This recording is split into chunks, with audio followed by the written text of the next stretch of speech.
and compliments to all members and the team from the department. We want to take this opportunity to welcome you back into the new year, and wishing all of us well in the new year. There is a lot of work ahead of us, and I hope everybody is fine. I'm going to ask you, Kodiswa, to flag the agenda on the screen.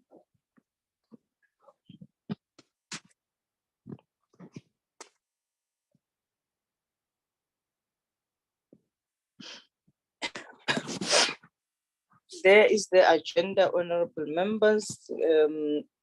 As I've welcomed everybody, and we'll go to number 2, which is observe the moment of silence for meditation and prayer, and then we'll get the agenda to be adopted. Can we observe a moment of silence for meditation or prayer?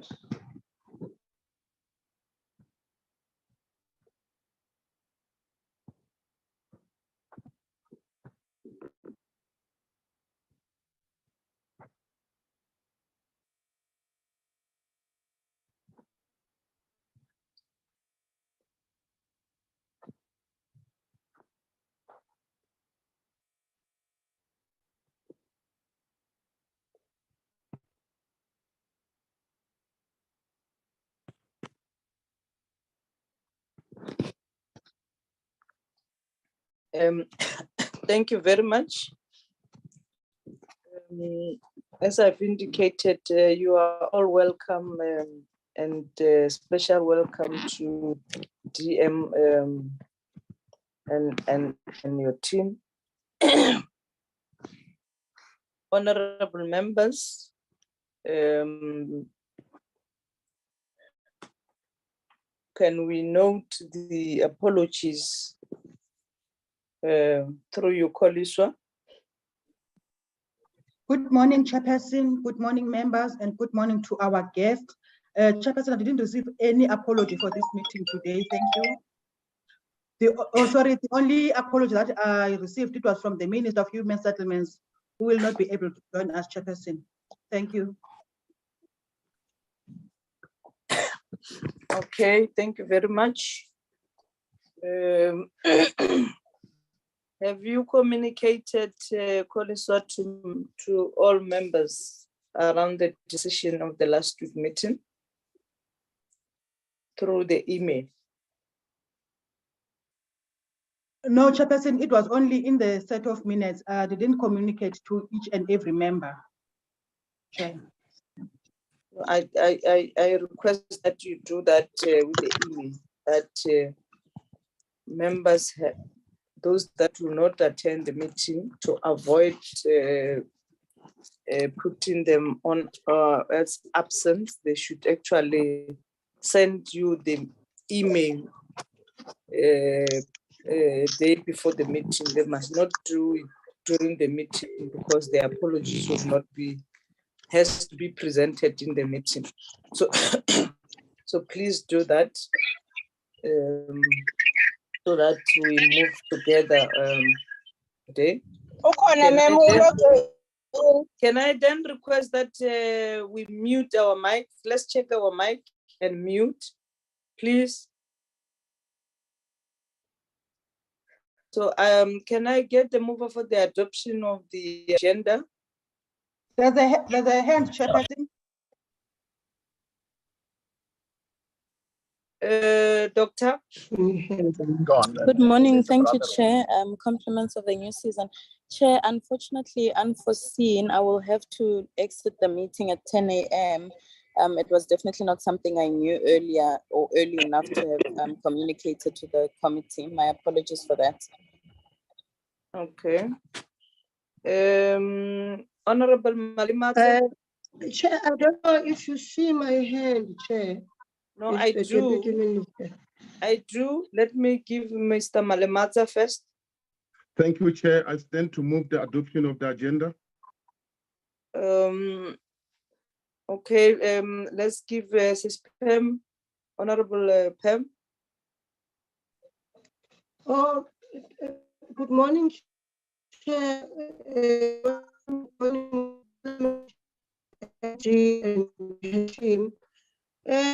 Chair, while we are still on the item of adoption of the agenda, we are requesting that the item 1, which is digitization of beneficiary, we request that you forward it to Secretariat.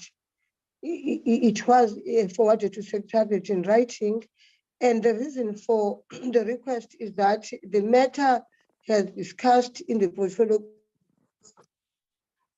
remember. And as we know that December, we cannot give a full report. Started very late last year to talk about it. It was introduced in the meeting, and we are now this year that we are going to talk about it and give full report, because we don't want to come to the meeting and say nothing has been done, because it was late November. Very much, Chair. Thank you very much. Your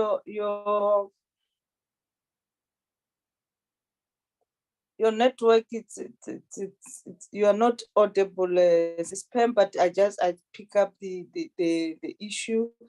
You are requesting that the item number 1, which is digitization of beneficiary list, be postponed because there is no new updates that the department has for the committee,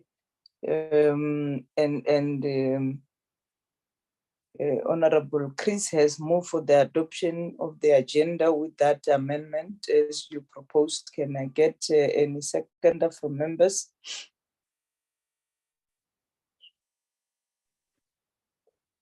I support the adoption with the amendment as presented. Okay, thank you very much, Honorable Sifai. I will now go into item number 4, which is why do you remove the agenda, Koliswa?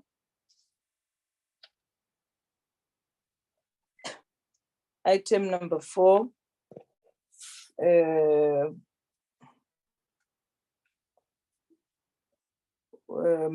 Jumping the first bullet and then go to second bullet, strategy on transform the apartheid urban spatial design, and then followed by the strategy for the issuance of the title deed.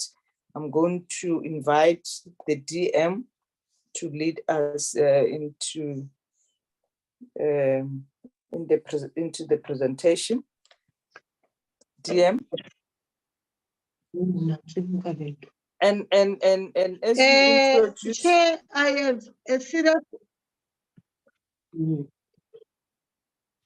As you introduce your Chair, team, DM, let me tell you up.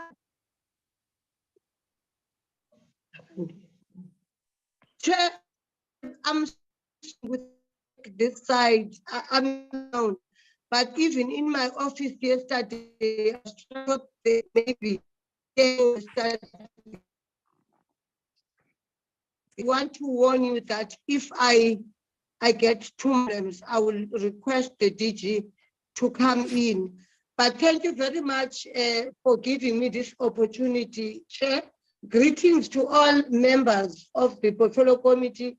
I'm accompanied by Acting Director General, Ms. Mango, the DGs and senior officials that will be introduced by the acting DG at the right time. And I want to say to you, Chair, and Chairperson and members of Portfolio Committee, the department is here to present the strategies to transform the apartheid urban spatial design and for issuance of the title deeds as the invitation. And thank you very much, Chair, for inviting us. I remember that in the last quarter of 2022, there were plans for the department to workshop members of the portfolio on the issuing title deeds. And if you still remember that workshop postponed. So both these items are new to this committee. The presentation will serve as updates of previous reports, Chair and members of Parliament. A resolution of today's agenda items, it depends on several external stakeholders whose processes and actions impact turnaround times and the desired outputs, which we are custodians of transforming the apartheid and spatial design require national, provincial, and local government. I want to say upfront that I think the DTM district development model has also assisted us in making sure that these three spheres of government are working to land use schemes which will improve the interface and intersectoral integrated spatial planning, share and regulation across the country. And in this presentation, there will be establishment in this item of interministerial committee. As you know, that the interministerial committee, maybe the DG will touch on it. There's this committee on land, and which is chaired by Deputy President Mabuza. In most of the time, it's attended by ministers, and minister, if he's not there, it's attended by me. The role of that land reform is looking at, is chaired by Public Works and Rural Development Chair. They are looking at and identify land in the whole of South Africa and tell us where there are pieces of land for human settlements. And because of the invasion now, which is actually a challenge in South Africa, we don't disclose early our land which were given by Public Works, but once we disclose it, Chair, it's immediately being invaded. And I think there are people that tells those that are invading the land to go invade.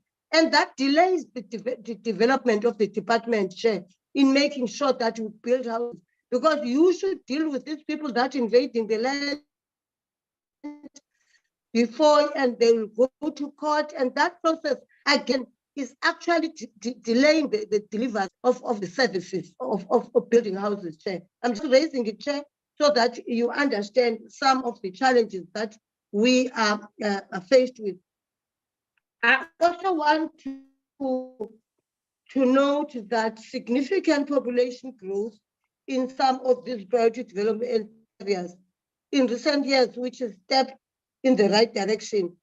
Chair, it's something that we are going to deal with for long-term gains and effective use of resources, municipal stability. And as you know, I want to mention two municipalities that I can make an example of. The Mangaung, there was no stability there. Things are getting better. Once there's no stability in the provinces, Chair, and members of parliament, it's difficult to actually, it delays the process of building. And you've got to deal with stability first, and then you come in, because some monies are given to municipalities to build houses. And once there's stability, there's no service delivered. Chairperson, there has been a rise in my conclusion, Chair, there has been a rise in anti-transformation resistance experience, particularly from high and middle income groups. The way they're doing it, they are opposing building of low income housing opportunities in certain areas, Chair, which I think sometimes is deliberate, because we discussed this in the committee, that we should make sure that those that do not get enough money we must also build houses for high and low income groups. But they are opposing now. We are still struggling with that, Chair, I think I should raise it, and this unfortunately delays in development of project, depriving the neediest in our society. So with those, I think I've touched in most areas of challenges that we're faced with, but our presentation, we are working, Chair. Despite all that I've raised, there is work. We can say in the committee that we are proud of what we're doing at the moment. We're dealing with issues of climate change in the whole country, especially KZN, Northwest Eastern Cape, but we are actually working very hard to fill the gap of this low this service delivery. I want to hand over, Chair. I'm making noise when I'm speaking because of the network. I'm not quite sure whether you hear me, Chair. But I will now hand over to Acting DG. You please, Acting DG, introduce your team and also and tell the members of parliament, people that are going to present. I thank you very much, Chair, for giving me this time.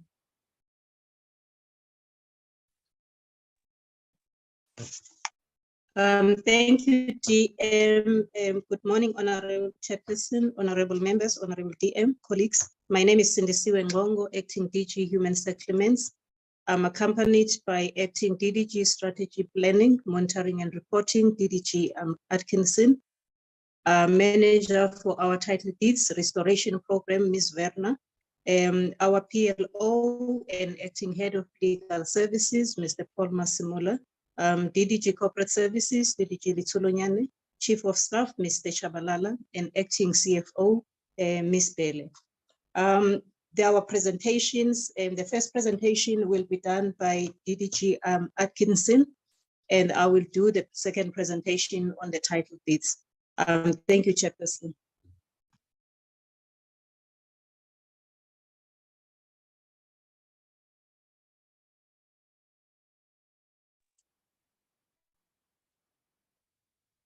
Okay, let's proceed. Hello, Chairperson. Mr. Malimacha's hand is up, Chair. Who? Mr. Malimacha. It should be legal hands, sorry, Chairperson. Okay. Let's proceed. DDG, the person that is supposed to present. Good morning, Chair, and good morning, members of the committee. Chairperson, my name is Roshni Atkinson. I'm currently acting DDG for Research, Policy, Strategy and Planning. I'm also, my substantive area is the spatial transformation work that we're doing. I just want to check. Can you open the camera so that members can see who they're talking to, and then you can switch it off after that? Okay. Am I visible? Good morning, members. Yes, you are. Okay. Proceed. Thank you, Chairperson. Chair, must I project the screen, or will Secretariat do that? Vuyani from the department is going to share the screen. Thank you, Chair.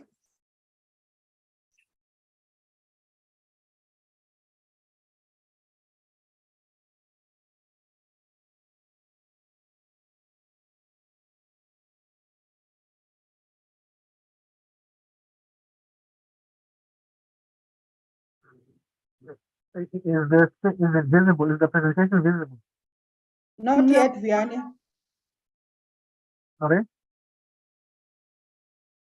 No. It's not visible.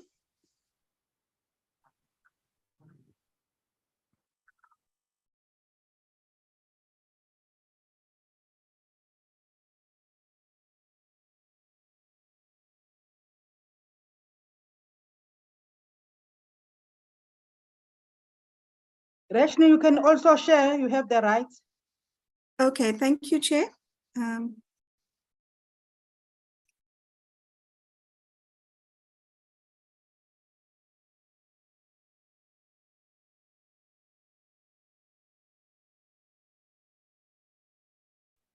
Hello, Vianney, can you stop sharing and then give Reshni to share?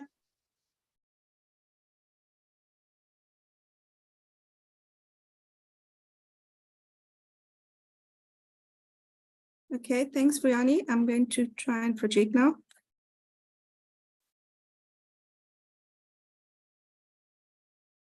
Is my presentation visible, Chairperson? Yes. Thank Yes, you. you can proceed. Thank you very much. Chair, I'm also the host, so I suppose I'm having to admit possibly. Chair, thank you very much. This is the presentation on the strategy to transform the apartheid urban spatial design. Chairperson, I think the main points of the presentation is around points 5 to 8, but I will briefly take you through the problem, the background and the problem statement in terms of what our strategy is trying to achieve.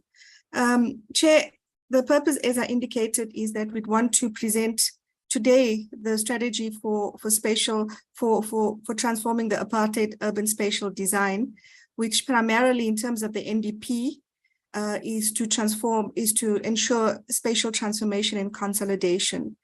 Chair, the strategy that I'm presenting today is accompanied by a significant and intensive work that is happening in each of the 136 areas that we've declared. And I would welcome the opportunity to take the committee through at some point later on through each of the PDAs and exactly what is happening in those PDAs. But I thought today we'll just give you a brief overview of the bigger picture and some of the key problems we're experiencing, but also what we're doing about that. Chairperson, the background is what we've all familiar with about how we've arrived here. South Africa had challenges in terms of where we've come from as a legacy from colonial domination and the apartheid system. And it's sometimes that's very difficult to hear even today, because it might seem like we've moved on, but we haven't. There's still significant challenges that sometimes are beyond our control, and as DM had indicated, requires participation not only from departments in government, but also from the private sector. There were numerous legislations that almost was decisive in terms of how apartheid happened.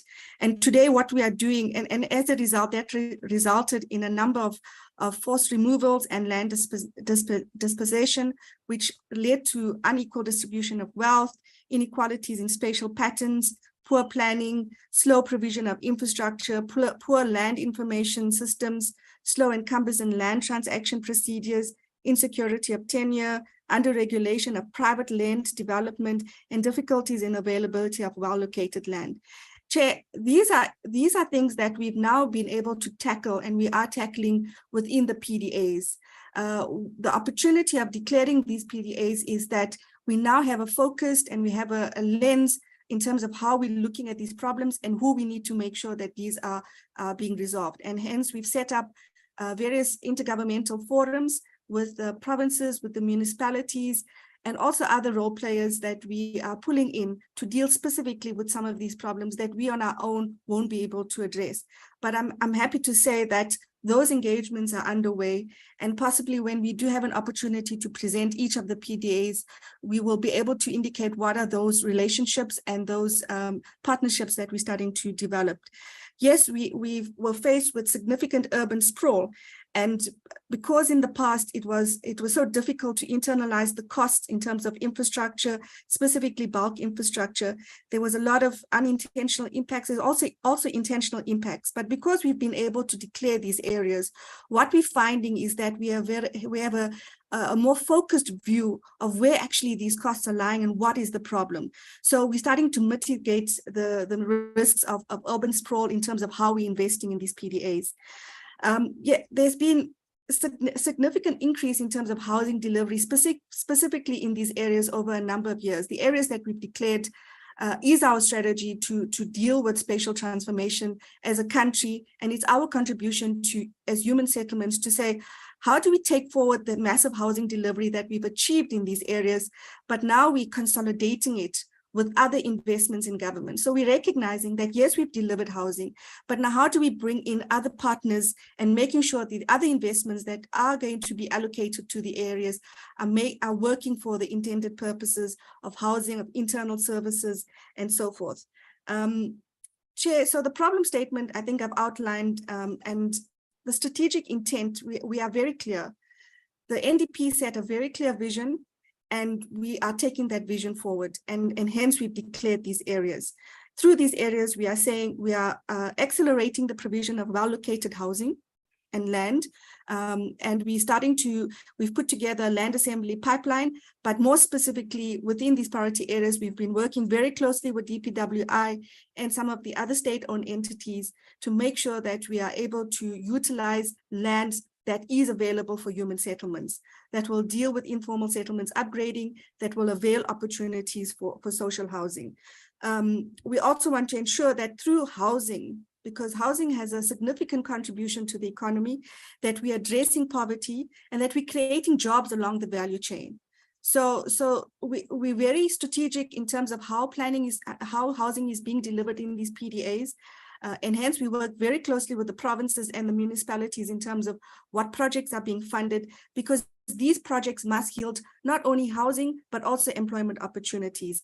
And the support that we're having from other sector departments to stimulate local economic development, to utilize SMMEs and small businesses in the delivery value chain is what we are currently busy with.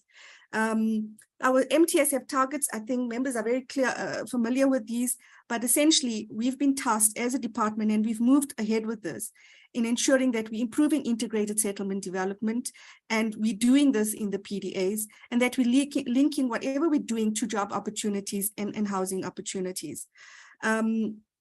Chair, in terms of our spatial transformation framework or strategy, we're saying in order to address the problem of building settlements in peripheries and away from amenities, because we've been criticized of that in the past.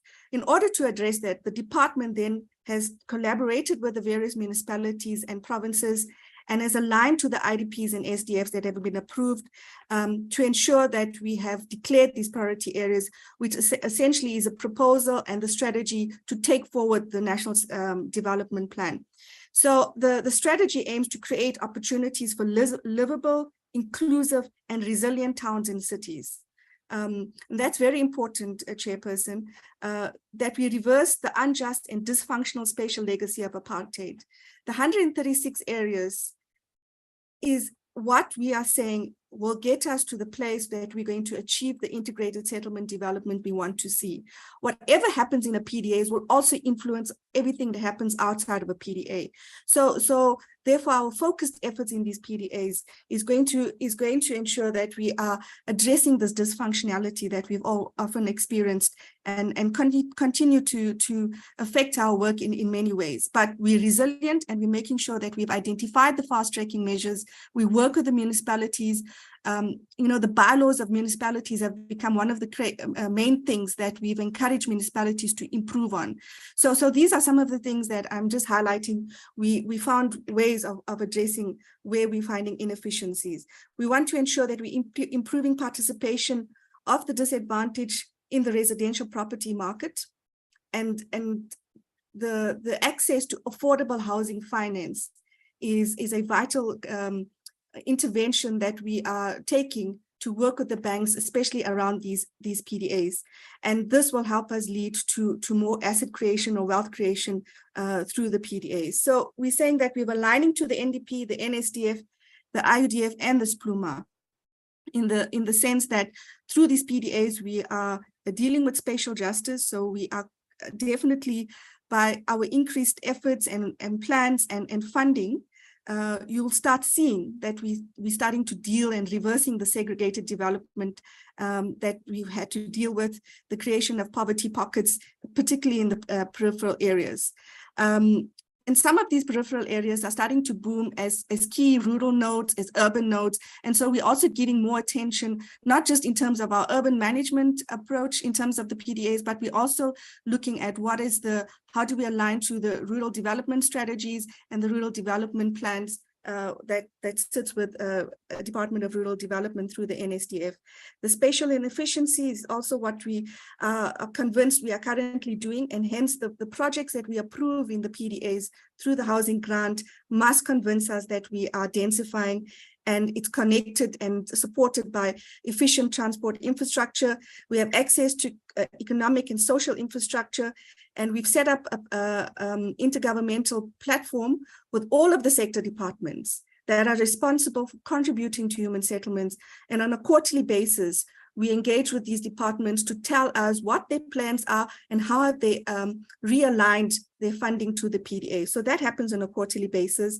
And those platforms are very heated because we are often having to negotiate where priorities lie. But I think we're at a point now where sector departments are appreciating the direction and the leadership that human settlements is taking to provide a sense of how we are addressing the apartheid spatial legacy and taking the lead in terms of spatial transformation.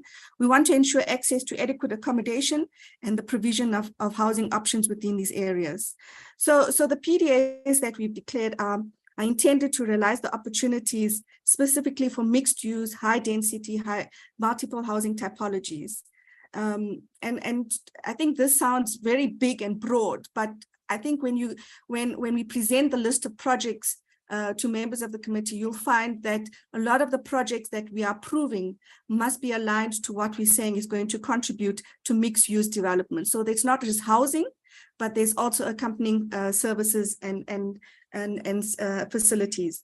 The other issue is that we are accommodating a mixed residential and mixed income developments.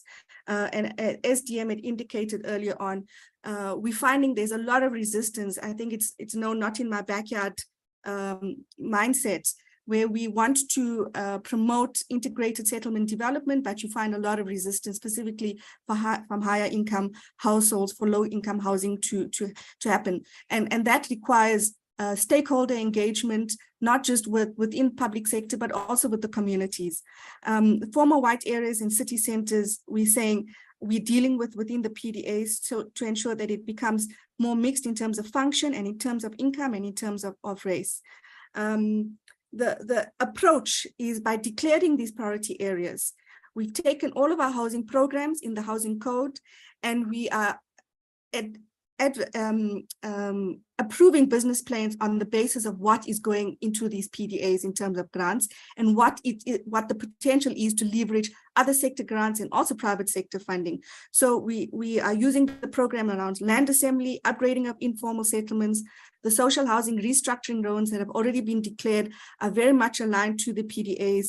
There's opportunities for greenfield development. Our IRDP program therefore becomes a critical program in the code, and communities have been distressed by a number of things. For example, mining. We want to ensure that the program that we've put in place is addressing some of those challenges. Of course, everything we do in a PDA is not just as the department, but we have to do it as a collective, and that's what we are currently working with the sector departments on. This is the 136 areas that have been declared, and these areas are centered around already existing economic hubs, both in the metros and the secondary cities. So we're building already on what is there, but we are making sure that what we are bringing in terms of housing, in terms of other sector departments, is contributing to equitable access to housing finance, to land, and so forth. So that's what we're currently doing, Chairperson. Just to reassure the committee and members is that the NSDF has been developed, and a lot of actually 100% of the PDAs, if you just look at those purple spots, are aligned to where the NSDF is. And it's within the national urban regions, it's the national urban nodes, the regional development anchors, and it doesn't show, but it's also the rural development anchors. So there's a strong integration, not just in terms of the NSDF, but between our urban and our rural areas. And that's the focus of human settlements programs as well. This is just another slide that shows the same thing. This is a very brief, simple slide, but behind this is a lot of work happening. So in terms of pillar 1, which is declaration and planning for the PDAs, There's a team out there that's working with the municipalities to compile the development plans and implementation programs, which are aligned to the IDPs and the SDFs. A lot of them are at public participation process now. So I'm happy to say that we have done about 68, 5 of them have been adopted, but the rest have been completed. I think it's safe to say about 20 of them that haven't, and most of them that have been in completion stage are in the public participation process. So that work is vital, because for us to achieve what we want to do in the PDAs, we need communities to be participating, and there should be that strong emphasis between the municipality and the province that whatever we do in those PDAs, communities have to be involved. They have to see what is it that we're proposing and what are the budgets that are being allocated to these areas. Land assembly, as I said, we've got a land assembly pipeline that is attempting to show what is privately owned land and what is publicly owned land. And of course, we don't share that widely to avoid the speculation in terms of where our investments are going. And so we can obviously share that with the committee in terms of the work that we're doing. So far, we've released state land from DPWI, and that land is currently being assessed and feasibility studies are being done. But what that helps is that where there are real challenges in some of these PDAs in terms of informal settlements upgrades that need to be relocated, informal settlements that have to be relocated, or land invasions, that this land becomes available. One of the key parcels of land that I know was serving at IMC last year was around the Blobergstrand land parcel that DPWI has released. And it's a piece of land that will solve a lot of the informal settlements upgrade that's occurring in the area, but also to deal with the land invasions that's starting to happen on this piece of vacant land. So that's just a sense of some of the details of the work that we're doing. Infrastructure. There's a piece of work that we're busy with now. Chairperson, as I indicated earlier on, because now we've got a focus in these PDAs, it's easier to tell where exactly the bulk infrastructure requirements are, especially now that we are able to get the project pipelines of other departments and to overlay this with where MIG funding is going, where your bulk infrastructure is going, and to highlight and to show where the pressure points are in terms of bulk. So that work is happening, and I'm hoping in the next 2 or 3 weeks, we will be able to produce those key points, if I can call it, within the PDAs or outside of the PDAs, where bulk infrastructure has to be delivered, and the prioritization of funding, because in the HSDG grant, we've allocated 30% of HSDG to bulk infrastructure provision. And we have to make sure that 30% gets utilized to deliver what is required in terms of bulk in these areas. The climate change and the ecological infrastructure, we're busy with a strategy now, and that is in response to all of the disasters that have happened. We're working with National Treasury and the Just Transition team in the presidency that is helping us compile the strategy, and hopefully we'll be finished with it in the next 2 months. But essentially that then becomes the strategy that guides where are we going to prioritize funding in terms of disaster management. Economic development, as I indicated, our focus is to ensure that we are creating jobs in these PDAs, and we're working with the DTI and small business development to stimulate and allow and ensure that where there are SEZs declared in these PDAs, for example, that we are also providing out housing opportunities alongside the employment opportunities that are being created. I think the other 2 slides are self-explanatory, but that's the kind of work. So just to recap, we've got 68 integrated implementation programs. And Chair, this is not just programs that we're going to see sitting on the shelves. We are currently working with the municipalities to ensure that it now gets incorporated into the business plans that we approve. So we know which projects are now actually going to be funded within the PDAs. So that work now is starting to unfold. In terms of the state land release, I indicated that we're working closely with DPWI there. The issue around inner cities, we're all aware of the problem that most of these inner cities are hijacked.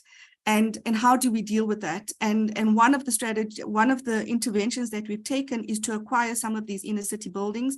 What I'm showing here is just 3 of those for social housing purposes, but there is a pipeline of buildings that we have been able to put together, and we would want to probably share that at the later stage with the portfolio committee once we've concluded discussions with the municipalities. Human settlements grants, Chair, I'll go through the next slide later on, but on point number 5, I'm saying the bulk infrastructure requirements. In the past, we could say bulk is a problem and leave it at there, but today we can say within these PDAs, with the work that and the information that we've now currently got within these PDAs, where exactly bulk is required and what funding is required for this bulk, and how we're going to allocate that funding over the MTF period, specifically using the HSDG grant and working with water and sanitation and COPTA on this.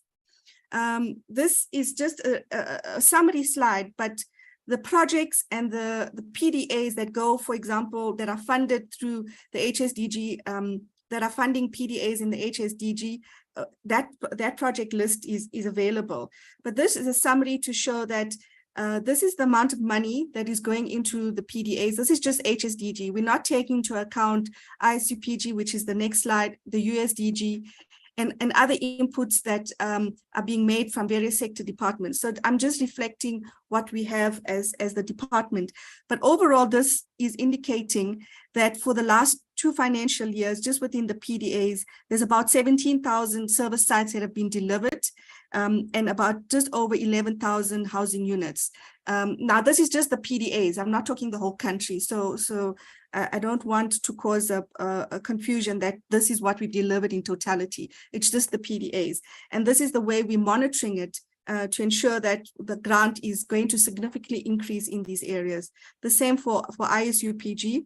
I'm just demonstrating here, Chairperson, that, and DM alluded to it earlier on, the PDAs are working because we've now managed to tie in the sector departments into our plans and get them to indicate what their commitments are. But it's now even working better because we've got DDM. And the DDM1 plans that have been compiled, we've inputted into that. There's a very strong component of human settlements in the DDM1 plans, indicating what our projects are in the DDM and what we're going to fund within the DDM, utilizing the PDAs. The MIG grant is about 17 billion Rand, together with the housing grant that's going to the PDAs. So I hope we can start seeing that because we've declared these areas, we now know exactly where money is going to, and these areas is what's contributing to spatial transformation. Our long-term plans will start showing a shift in terms of where people are living, how people are moving within the country, and start impacting on the spatial inefficiencies that we've inherited. This is a slide to show, and Chairperson, as I indicated, there's 136 slides behind this slide, but this is a summary slide to show what is the population growth over the last 10 years, and specifically within the PDAs. And that population growth is also helping us to determine then how is it that we're going to design our interventions through the housing grant, through various other grants, other plans aligned to what is required in those PDAs. So there's a lot of work behind that particular emphasis on the slide. This is a slide that shows land use change, and it's basically saying that land use has definitely changed in the last 30 years, but more specifically in the PDAs. And with every change that's happened alongside settlement, the settlement growth, there's been provision of infrastructure and basic services. And what the PDAs is helping us do now is saying, how do we take forward future growth? So hence we're tying it into the population growth work that we're doing. So Chair, I wanted to share this, but essentially it's showing us where growth is happening, where change is happening, and where the pressure points are within the PDAs. I'm going to skip and go through to this slide here, which is basically highlighting 4 key challenges, and it's work that we are now working with the municipalities on. The slow transformation of land use management system, we've partnered, or we are working with rural development in terms of SPLUMA, in finding ways of innovating or fast-tracking development planning approvals. This is important because if the implementation programs that we've put together for PDAs is going to work, it requires good land use management systems in municipalities. Now, there's all sorts of reasons why municipalities might not have it, but we've moved beyond that, and we're saying we're working with rural development together with those municipalities where we've identified challenges around land rezoning or land acquisition and requires PLUMA approvals. We're working with rural development to address and fast track that. There's powerfully entrenched spatial interests, and Deputy Minister alluded to that. And the issue here is that we have to work with the municipalities to find ways of bringing in communities more, so that these plans that we're putting together and the work that we're doing in the PDAs is also owned by the communities. There's inadequate use of the fiscal or what's available within the public purse. And what we're doing here is we're saying we've taken account of what resources are required for us to deliver in the PDAs. And we are starting to rationalize where we're spending so that we are making a bigger impact in these PDAs. So there is enough money in the system, but it's about how we're utilizing that, and the PDAs is giving us that opportunity. So we will continue to maintain the momentum we have with the sector departments. We work very closely with them because we have to deal with coordination and alignment.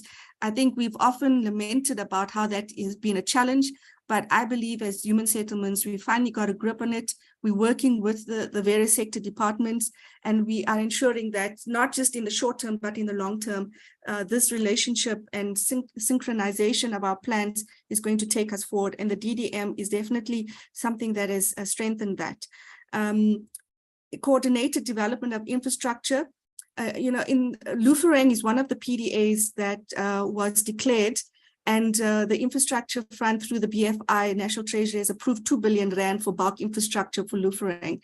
Now, what that does is that it's supported together by what the city would be allocating from USDG, as well as what province would be allocating, as well as what the developer will be contributing to bulk infrastructure in that area. But it's not only Lufereng that is going to benefit from this bulk, it's all of the areas around that. So when we talk about coordinated development of infrastructure, it's not just human settlement that's going to utilize its grant. Funds have been released through Infrastructure Office, the city is coming on board, and province is coming on board. The same thing is happening in other areas. For example, Kunubia they were, I think it reached at phase 2, but there were challenges around bulk, and now that process is underway with Infrastructure of South Africa together with National Treasury, and we're hoping that the bulk funding there would be released in the next financial year. So that brings in a different scenario in terms of what Kunubia can mean for the communities within Kunubia and also around. And there was 8 other projects that were gazetted by the Infrastructure Office through DPWI that are sitting in the projects pipeline for bulk infrastructure funding. So that's going to be coupled together with what's available in the housing grant in USDG. So I just thought I'll touch on some of the PDAs where we are having major achievements in terms of securing bulk, and coordinated infrastructure development is one of our objectives, and we're doing it. Getting the private sector on board is also our key focus. And in the past, we've been led by where private sector buys land and invests. We're saying that just over 30 billion rand, together with the other grants, is going to the PDAs. So can private sector match us in that? We are going to go ahead in terms of the land that's been released by DPWI to develop that.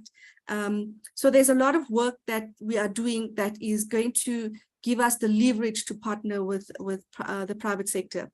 Our priorities, Chairperson, in conclusion, is to give attention to infrastructure in PDAs, which is what we're doing. we are working closely with rural development in finding ways of addressing some of the delays that SPLUMA creates. It's not that SPLUMA is wrong, it's that we sometimes as officials within various spheres of government don't see the urgency in proclaiming certain townships, and so there's where the delays come. But with rural development, we are working very closely with them, and we're starting to take the turn where there are challenges. We are also engaging with province and municipalities around implementation agreements, especially where around some of these major projects, there could be partnerships with the private sector. So there's discussions about those implementation agreements. Our M&E system is in place. We are also looking to complete township establishments that have been started in the past, and that is going to be a key focus for us going forward together with rural development. We are aligning our land acquisition and land assembly pipeline to the PDAs, and that assembly pipeline we can share with the committee together with the 136 areas where there's work happening. So there's a lot. The land rezoning in terms of the PDAs is underway. Yes, and the good thing is that we've now isolated what the problems are there. And as I indicated, it's about just pushing through some of these approvals that sit on the desks for a few months and don't get through. And so with rural development, we are starting to deal with some of that. We're utilizing inner city buildings where we can to ensure that we are providing housing opportunities also within the inner cities. Chairperson, in conclusion, I'd like the committee to note our strategy. It's been an overview, and I do welcome the opportunity to provide details around some of these PDAs that there's been major work and good things happening. Chairperson, thank you very much. Thank you very much, Rashin. Let's go to the second presentation. Members, I hope you'll note your questions so that we take all the presentation together and then we ask questions later.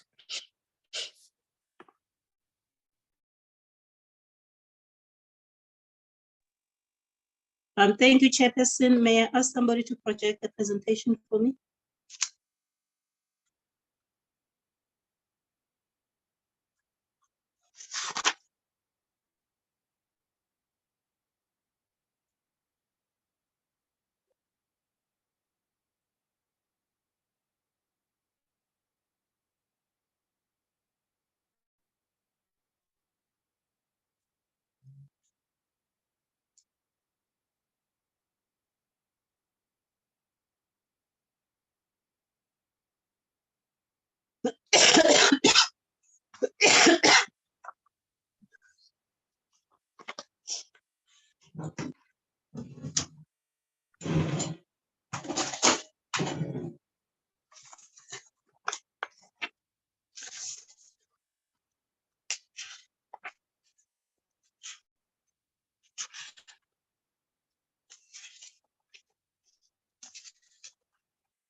Yani, I think your system has a problem because even previous presentation was too long.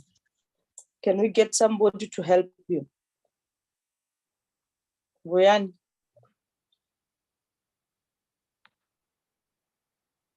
Recording stopped.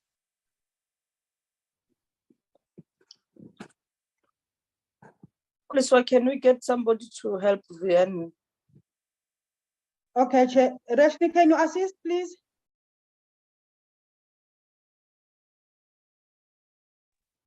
I'll try. Thank you.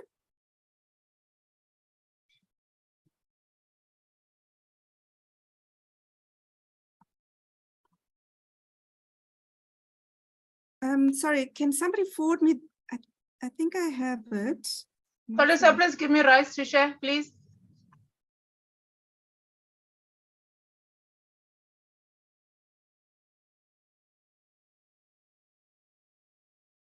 You can, Kosi.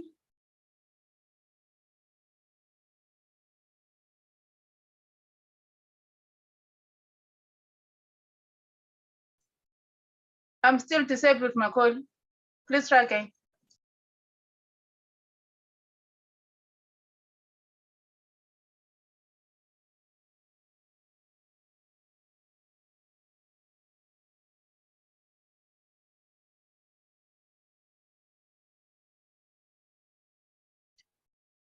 You can go, Kosi.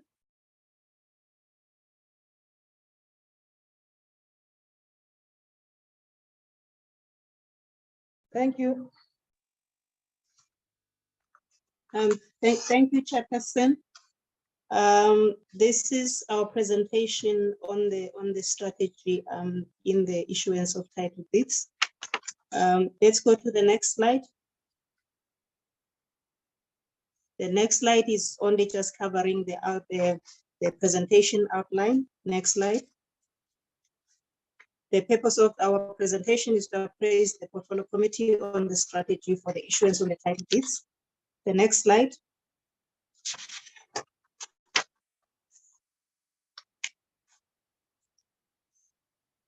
The next slide, Chairperson, I will just highlight the second bullet, which talks to the title deeds, title restoration project, and that was established with a backlog of 818,000.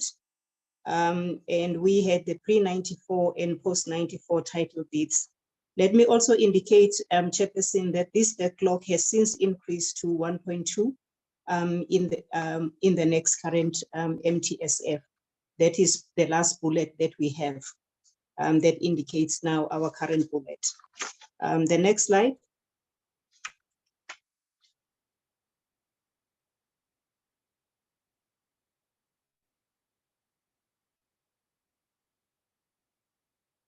The next slide, please.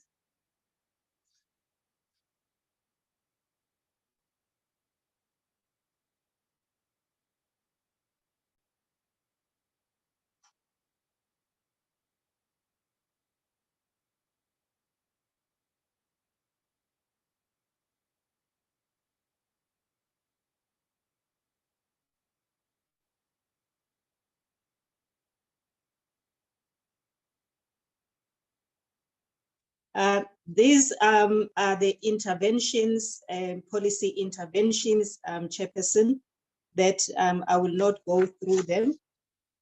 So is the next slide that talks to the institutional arrangements that is in tenor. If we can go to the next slide that talks to the nature of the backlogs.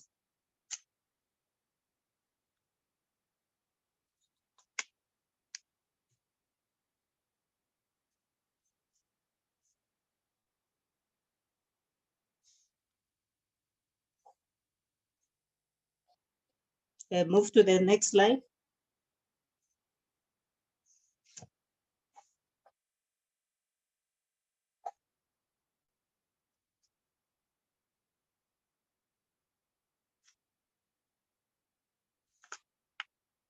To the next one.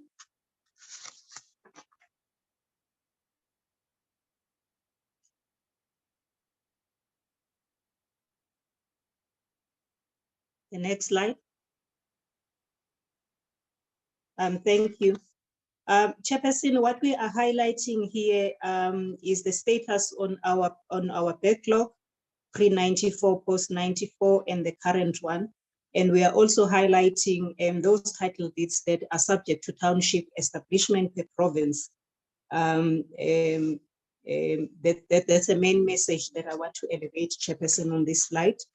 And if we go to the next slide, also this is in relation to the township establishment that has been affected by the lack of bulk. This is a common problem that we are facing. Just one back that we are experiencing in this project. Chair, I want to highlight the last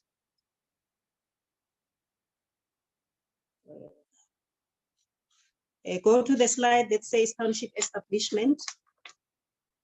Go back.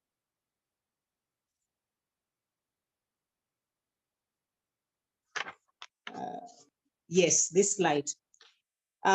Chairs, the summary of this slide is the financial implications that I want to highlight. We do have the projects in terms of the metros, then the provinces, we know where they are in the numbers, and the number of potential title deeds that we can have.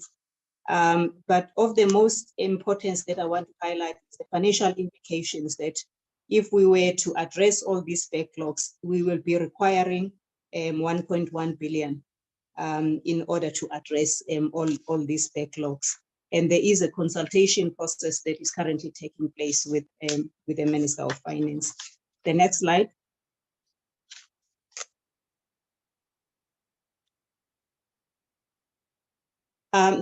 This slide, Chairperson, is the indication that the proposal that we have made to our key stakeholders in terms of the provinces and municipalities, in terms of how they should assemble their team in order to address the backlog and also going forward. This exercise seeks to fast track the beneficiary verification, the lodgement also in the title deeds office and the follow-up. As we will know that the conveyancing part comes actually at the end.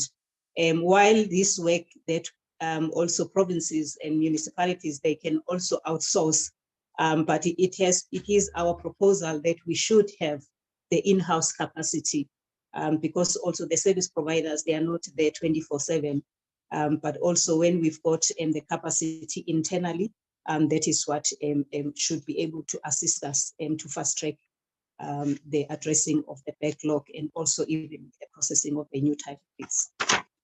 The next slide.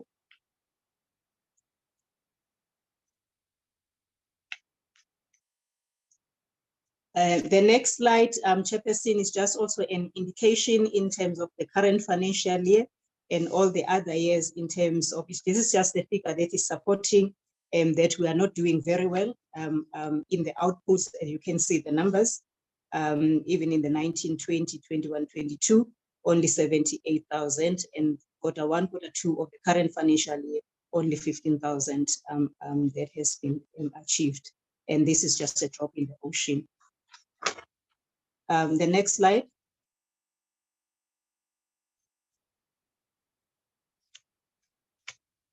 This slide, Chairperson, I'm not going to go through all the numbers, but it does indicate the total planned output per province, which also talks to the backlog, which we are not happy with also as a sector. And also what it talks to is a strategy that we need to influence these figures because they need to be more based on the backlog that we have. This will also include more strategies that we will have to implement within the sector, starting also from the planning process, because these figures, if we plan for 66,000, surely we are not going to get the outcome that we need. So there's a need for us to influence the planning process that will give us the outcomes that we need to address the backlog and the current work that needs to be done in terms of the title deeds. And this is expected to be with effect from the 2023-24 financial year. The next slide.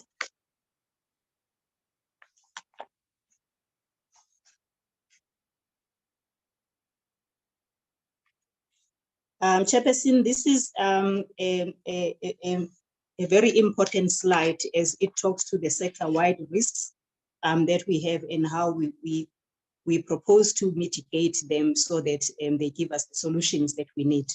I've spoken to the growing recurring backlog, and in this instance, we have our MINMEC has resolved that we need to include the title deeds and to increase the figures in the business planning process.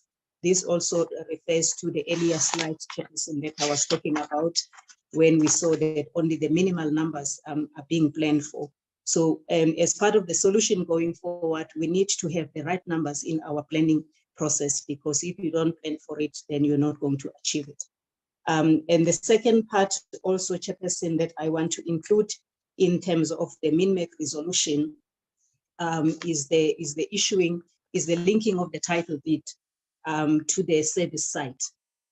Chair, we will know that the title deed is actually linked to land, not to the four walls of the BNG house.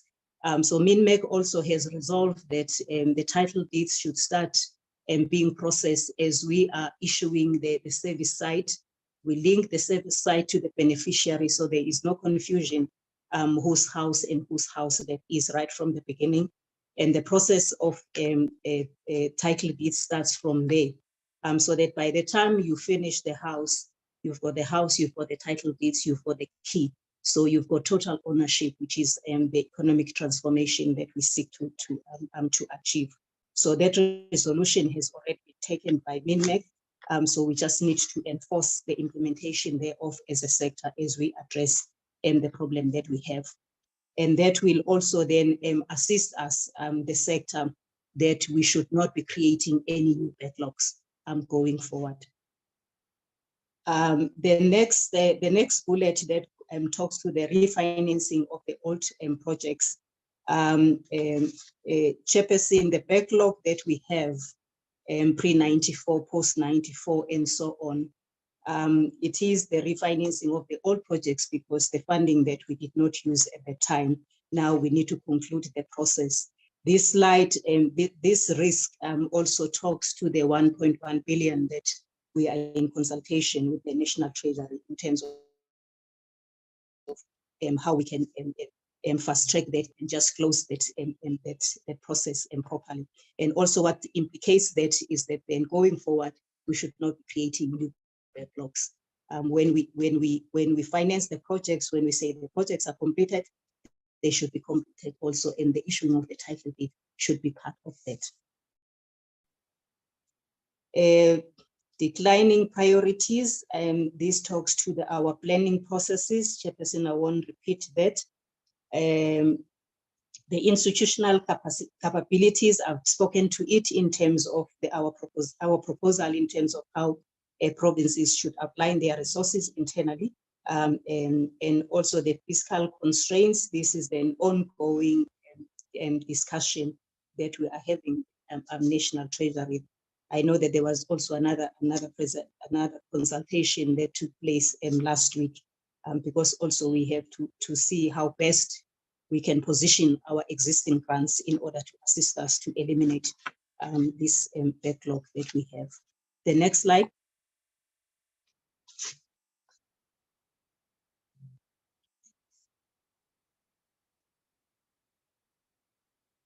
This slide, the essence of it is mainly on the IGR process, Chairperson. As we know that the work of human settlements, it requires almost everybody else in the country, both public and private sector. So we need the IGR then becomes critical in order for us to be able to address this issue. Mainly this is the IGR process. This is the recommendation also that has come from the presidency. We are working together with Operation Vulindlela, and the main task of the Operation Vulindlela is to assist us in terms of the IGR processes to unblock those blockages within the IGR system, municipalities, deeds office. Also, we know that we are working quite closely with the Department of DPWI in terms of the transfer of the land. How do we better fast track those releases of the land? And there is also the one that we have concluded that we're working on in terms of the Masters of High Court in relation to the deceased estates, as this has now also been the emerging risk that we are facing. So the status there as well is that both departments at ministerial level has had discussions, and the progress to date is that the Chief Master has been appointed to assist us in the process. How do we streamline the process and to make it a bit easy for the beneficiaries so that they do not get sent from pillar to post between the National Department and the Master of the High Court. And this process also will outline what is our role, and then what will be the role of the master course, master of the High Court, and then the time frames, so that we can fast track also the resolution of the deceased estates. The issues of capacity and the change of the operation hours is also being addressed in this area, Chairperson. Budget, I have spoken to the budget, and then mainly this slide is in the IGR space to assist us. The next slide.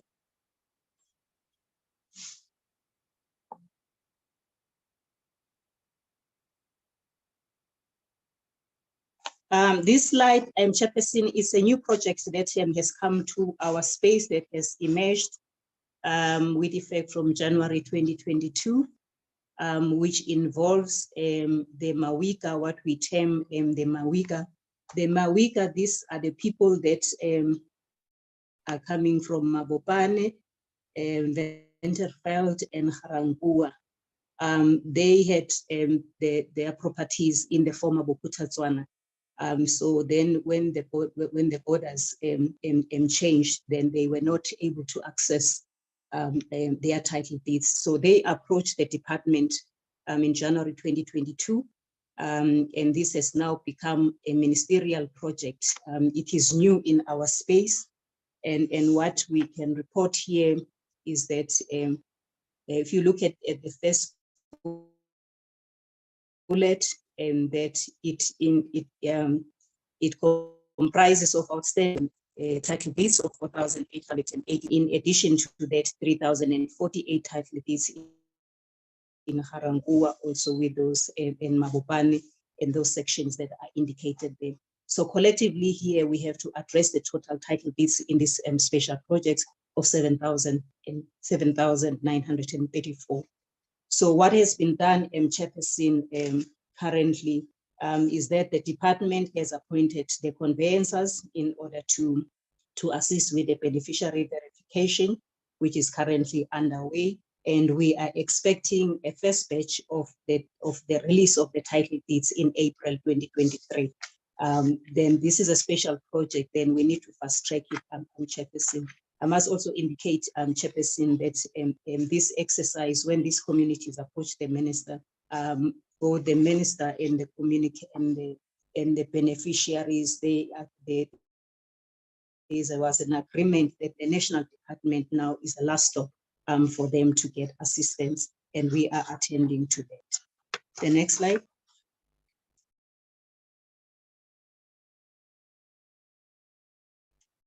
Chairperson, before I say thank you, as I conclude, I just want to highlight a few points, Chairperson, that we acknowledge the backlog that we have and the agency that needs to be attended to. Hence, we will be applying different strategies. Some of them I did not include them here because they had to go through our MINMEC and approval, and thereof before its implementation. And all our strategies will have to run concurrent in order to address this matter. And we also understand the impact on the beneficiaries in terms of the transformation to the beneficiaries, which also relates to the inequality and also the economic recovery plan and job creation. Hence the importance of us to address this backlog as we're going forward. Thank you, Chairperson. Thank you very much, Acting Chair. Those are the presentation, honorable members. I'm going to invite hands that want to engage on the presentation, question for clarification and input. We have Honorable Mekhoto, Honorable Heron. Can I see the other hand?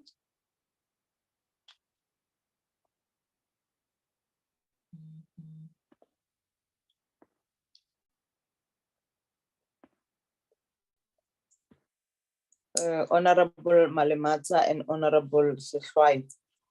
Honorable Mokhotu, followed by Honorable Heron, followed by Honorable Malemaza, followed by Honorable Sefai, in that order, honorable members. Thank you, Chairperson, and thanks for the presentation. I would like to ask the following questions to the Department of Human Settlement. On page 15, under the investment in priority human settlement housing development areas, it is indicated that a budget was allocated for Northwest to be allocated PDAs. But when you look at that graph, it is stated that there was nil development with regard to PDAs, or no PDAs were acquired. And there was no expenditure incurred with regard to that during the period 1st April 2022 to the 30th September 2022. So I would like to know what was the reasons for the department not utilizing that budget to acquire PDAs in Northwest, because the department is aware that many poor people in Northwest, let alone in our country, do not have houses. There is a huge backlog of houses in our country, and equally in Northwest. So I want to know, why did the department not utilize that budget? And then the second question, again, under that subtopic, investments in priority human settlement housing development areas, we do have many provinces like Gauteng, Eastern Cape, Free State, Natal, Limpopo, Mpumalanga, and also Northwest, where the ISUPG or grant was not utilized to acquire or to develop PDAs. Yet we know that we have a huge task as a Department of Human Settlement to try and address the problem of lack of housing in our country. So I want to know, why was that money or that budget that was allocated for PDAs in those provinces not utilized? Thank you. Thank you, Chairperson. Thank you, Honorable Mokhotu. The next speaker is Honorable Heron. Thank you, Chairperson, and thank you to the department for the presentations. If I may start with the spatial transformation presentation. In simplistic terms, I think we must accept that spatial transformation includes improving the location of new housing opportunities, making sure that there's affordable access to better located housing opportunities, and then improving the development of historically underdeveloped communities. And then in the presentation, if we accept that that's more or less what spatial transformation is trying to achieve, the problem statement in the first 2 or 3 slides that we saw identified sprawl as one of the problems, and the under-regulation of private land development. But then the department presents as its solution for spatial transformation and some of these challenges, PDAs. Now, when I look at the Gazette for PDAs, the location of many of those PDAs, to me, do not address any of these issues. Some of them perpetuate sprawl. Some of them are just not located in a way that are going to that's going to achieve integration and spatial transformation. So, although the Gazette is quite high level in terms of identifying areas, I do think we need the project list to be able to identify if those projects are actually, the PDAs are actually going to achieve spatial transformation. So my questions around the PDAs is that if they are mixed use, mixed developments, does that mean that we are trying to achieve the private sector participating in those PDAs and in specific projects. So, for example, a development could include what is currently called B&G housing, could include social housing, could include gap housing and market-related housing, all within one PDA with mixed. So that would be a mix of housing products, but also mixed use would then include some commercial and retail spaces. So is that the idea behind the PDAs, that they actually become integrated suburbs rather than suburbs of poverty where everybody is qualified for a B&G house or a social housing project? So I'm trying to understand what was intended by the slide or the comment that in the PDAs we will be looking for mixed use, and I'm also concerned around the location of the PDAs. Then with regards to the problem statement on sprawl, the pattern up until now in South Africa has has done remarkably well in developing high numbers of housing. But I think I've said before that a free house is not necessarily an affordable house if it's located on the outskirts of cities and towns and people are unable to afford to travel to work or to where amenities and services are. So if we are going to prioritize these PDAs, is the department going to stop sprawl and start saying to provinces and cities that we're not going to approve projects on greenfield land on the outskirts of cities because you're perpetuating spatial inequalities and segregation and not driving a spatial transformation agenda? So that's my second or third question.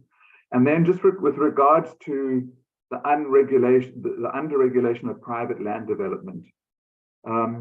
For a long time, there's been talk of a mandatory inclusionary housing policy. And that seems to have fizzled out. There was a draft bill or a draft policy that was prepared by the Department of Human Settlements.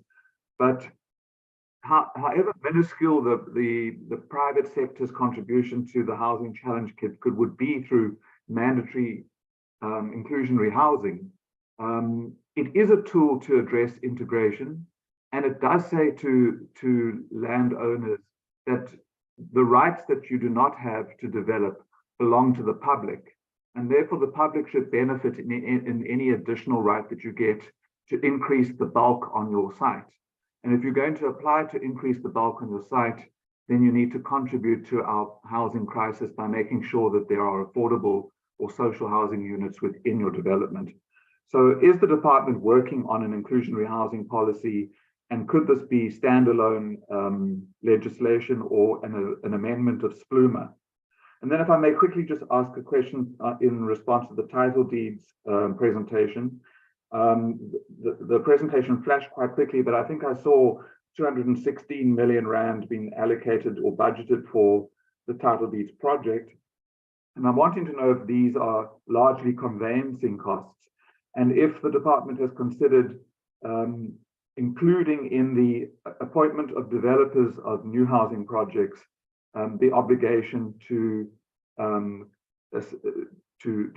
transfer or to include a title deed upon completion of a unit. Thank you, Chair.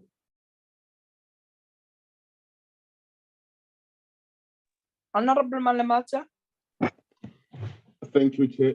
Let me start by welcoming the presentation and further accept his honesty, and also share the difficulties and the pain of the difficulties that are experiencing.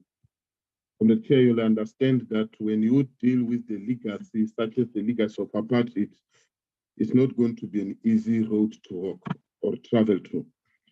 So we are very much happy that the department, one way or another, in whatever difficulties, there are some good things that they are really delivering that we think are for the good, and they must keep it that way. You will remember you are dealing with a legacy where certain race was not needed next to the economic activity zone. Now, in this case, it will never be easily understandable for those that are defending that legacy because they are benefiting from that particular exercise. If we are to bring rightful people in the city, and those who are in the city, they've been there for years, and they will benefiting to be next to their working places, next to whatever that can attract people to be in the city. Obviously, they will defend, and they will time and again in the meeting and even outside the meeting, pretend not to understand what we are trying to achieve. And to make things worse, they will ensure that the land that they are occupying, which is supposed to house those who are in need, they come with a lot of obstacles that ensures that we don't get that. However, based on that, Comrade Chair, one was to say the issue on the Mawiga matter. One will want to get from the department in terms of the time frame, what will be the time frame on the matter so that we fast track that issue so that it be once and for all. And we really appreciate the approach and everything they're doing. So if we put the time frame from the department to the masses, I think can also assist. The other aspect that we must appreciate, Comrade Chair, is the decision by the MINMEC. And we think it's a move in the right direction where we are saying as the department that going forward, we'll want to see a situation where structures are aligned with the title deed so that we don't finish more structures and we don't give more title deeds because we understand what title deed means to our masses.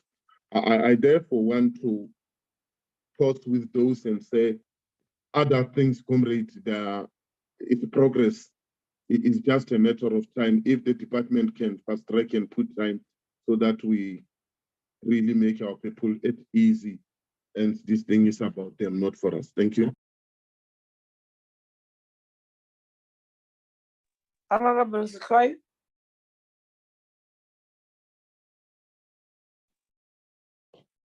Thank you, Chair. Good morning to the leadership and the department DM present in the meeting. DG and the department, there are things that in the service delivery by their nature, when presented, it touched the nerve. I think the plan, in appreciation of your presentation, when it was presented to us last year or 2021, it really excited us. But I think we must accept that in the process, we did not foresee the challenges that would confront this program, the PDA programs of 136. And you are presenting to us today your implementation plan, your program management to make this dream work.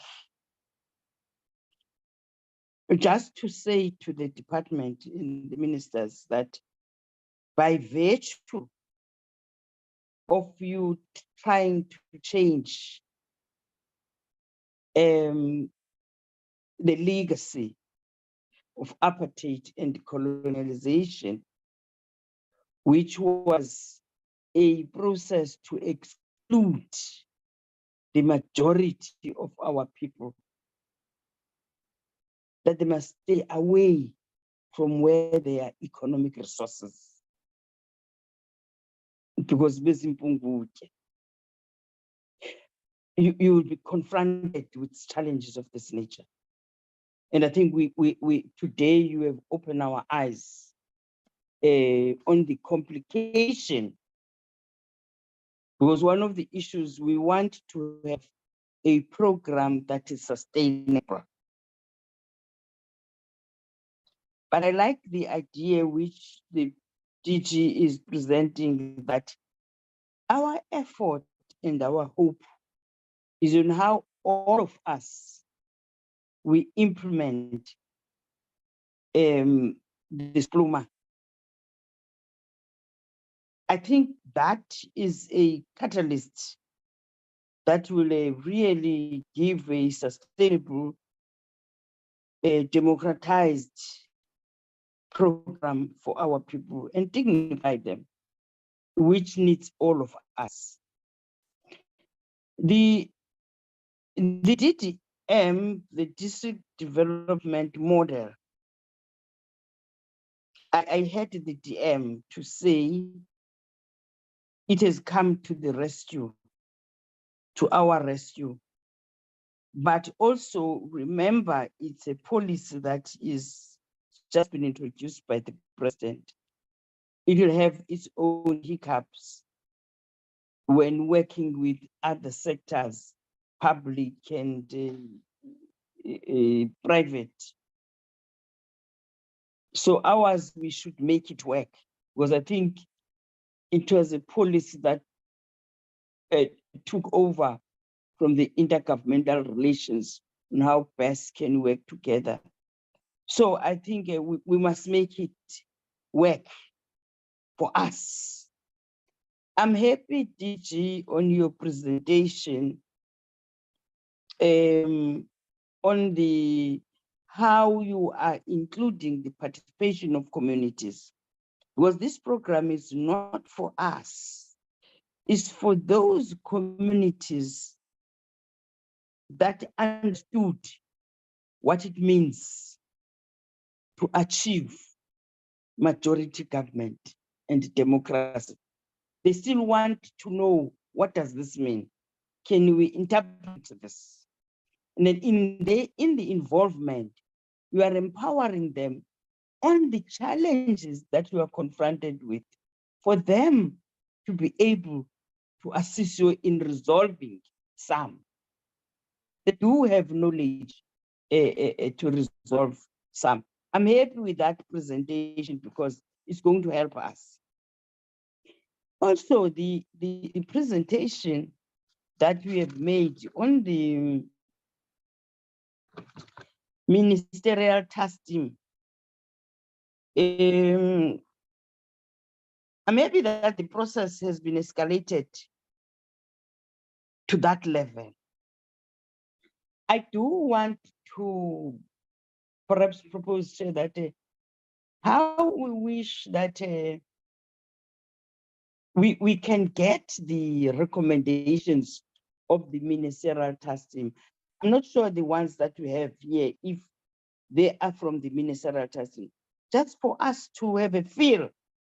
How does the ministerial task team take this process so that we are all in one? Because I think that ministerial task team is leading different departments that are key in resolving the issue.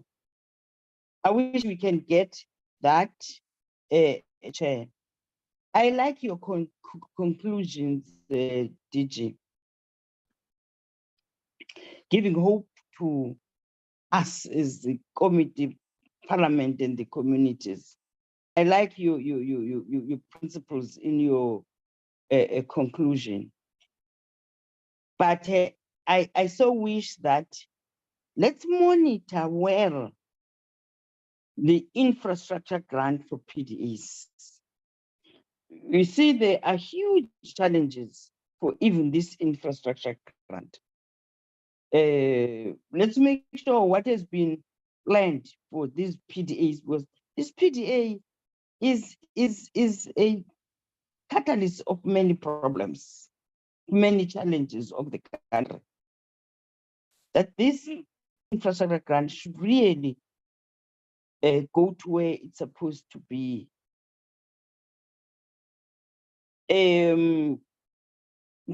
I really appreciate this report, DG, on this strategy to transform the integration of the land planning to benefit everyone in the society. More so, the majority that have been excluded. Coming to the title deed, just two issues, Chair. Is the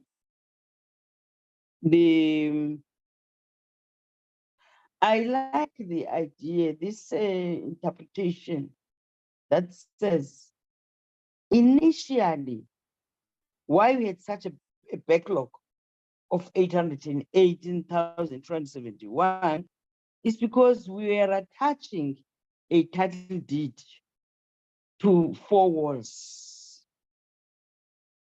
But a title deed should be attached to a site. When a person is attached to the site,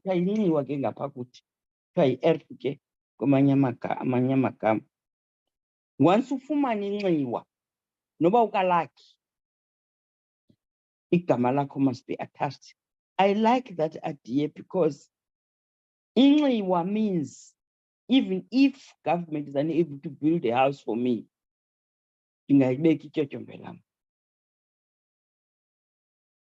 I want you to clarify me on your terminology. On you said risk, then you said something about declining financial priority.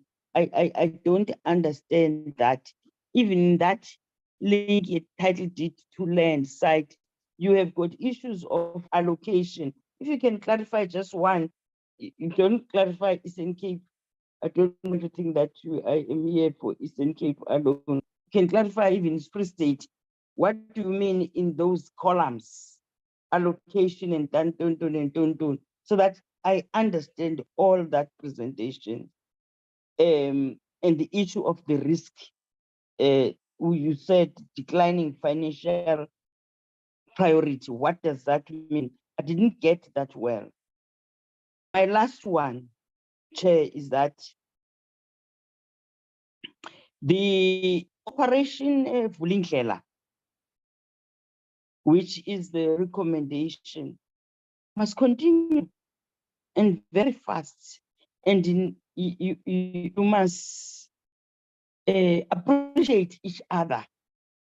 Appreciate each other, and then you must be able to deal with those that are loafing at work. Because you are not going to pull, and your program necessitates the togetherness for you to achieve what you want to achieve. I want to appreciate the progress from now, but we do want to hear the ministerial recommendations. And also, if we can, get the ministerial team to present to us so that as a committee, we are having a way to interact and present our concerns to them and appreciating their participation in the program. Please, those two areas, the link, title deed to land, risk, I didn't understand those well. Thank you, Chair. Thank you very much.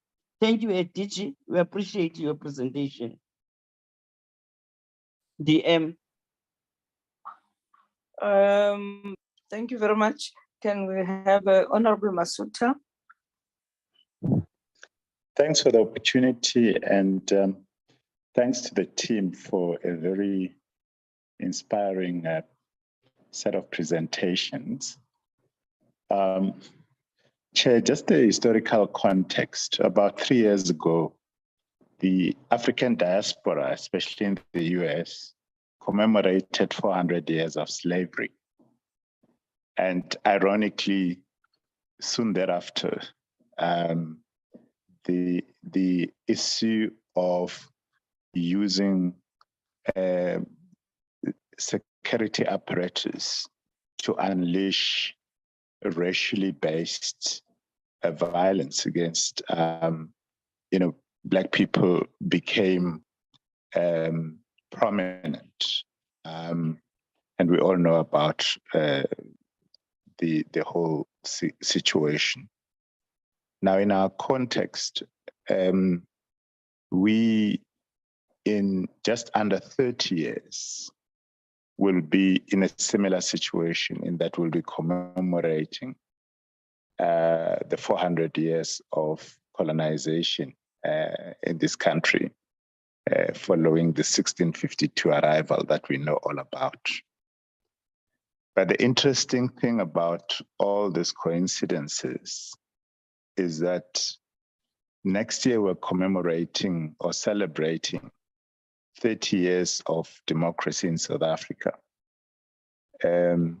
Last year, we were on the mark of 30 years from now to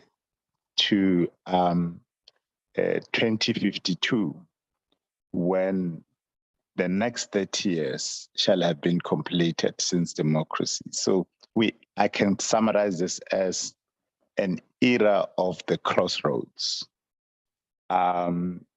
both locally here, but even in the broader African diaspora.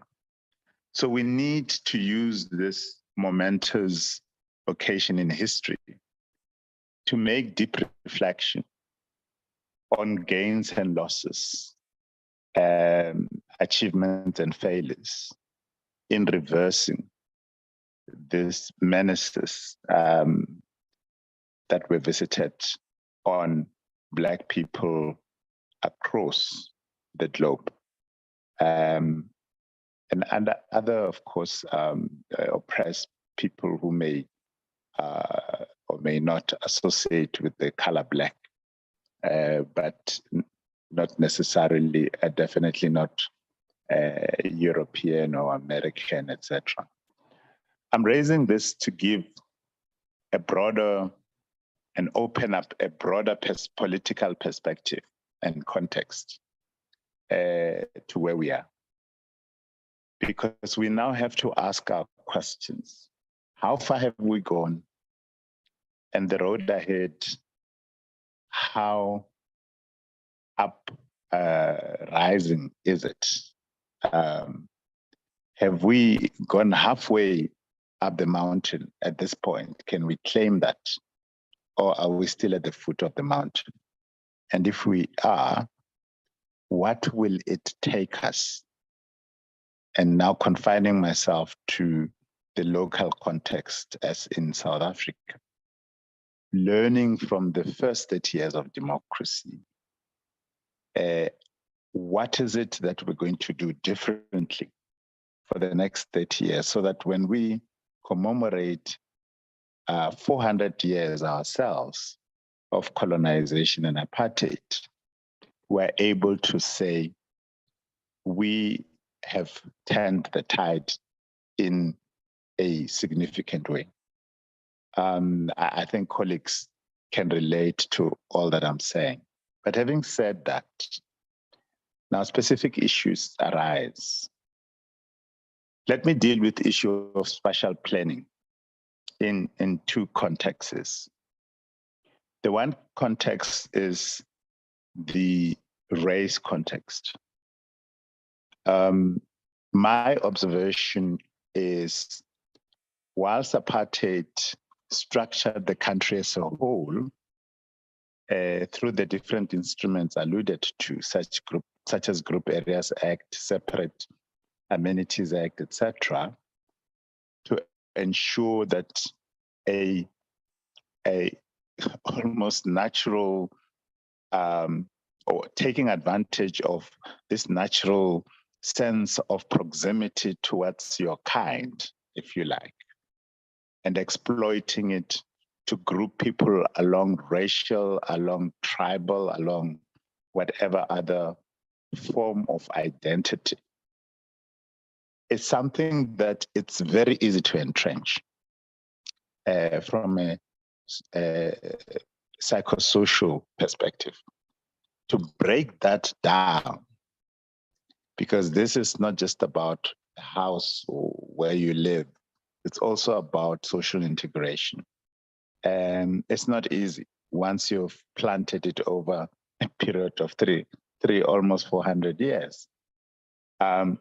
So for me, that's the context. And I think the ANC policies have gone very far in ensuring that historically white spaces, at least for the middle class, are opened up so that Black people can begin to integrate. But what we have not achieved, in my view, is the opposite. What does it take to attract people of other races into Black areas so that social integration is not a one-way process where Black people feel it's an achievement to live in a so-called historically exclusively white area? And then comes the issue of gentrification. The more Black people move into urban areas, as in inner cities, which historically were exclusively accessible to white people only, and with the consequence that white people migrate to new suburbs, and when Blacks follow them, they create new suburbs just to get away from anything Black. How do we achieve nation building, social integration, and all those principles associated with that? So the whole issue of undoing colonial and apartheid spatial planning and execution, for that matter, in my view, is not going to take one portfolio such as human settlements, but it's going to have to be a multidisciplinary exercise. I've seen people of different races beginning to buy into some of the rural townships, like Guyane and those places. It's a new interesting phenomenon, which I think we need to understand its context. But I want to talk more about it. The other area around deeds, you'd recall when the deeds office presented here, they categorized the different categories and forms of title. And when it came to rural areas, the scenario is that you have a split between land traditionally held, where there is no individual ownership, so no title deeds apply, and even the traditional leader who holds the land in trust, or traditional authority who holds the land in trust for the benefit of those who live there, doesn't actually own. And we were told that neither do the residents there own collectively, even if it's called communal land, because that land ultimately resides in the ownership of the state. In the past, it used to be called the state president. And that legal arrangement still pertains even today. Now, the challenge is without full ownership, at best, you can transfer your right to occupation, but not full title to the piece of land allocated to you in those areas. And it makes it difficult for people to use physical property, what do you call it? Immovable property, be it as surety for trading or developing in the economic space, and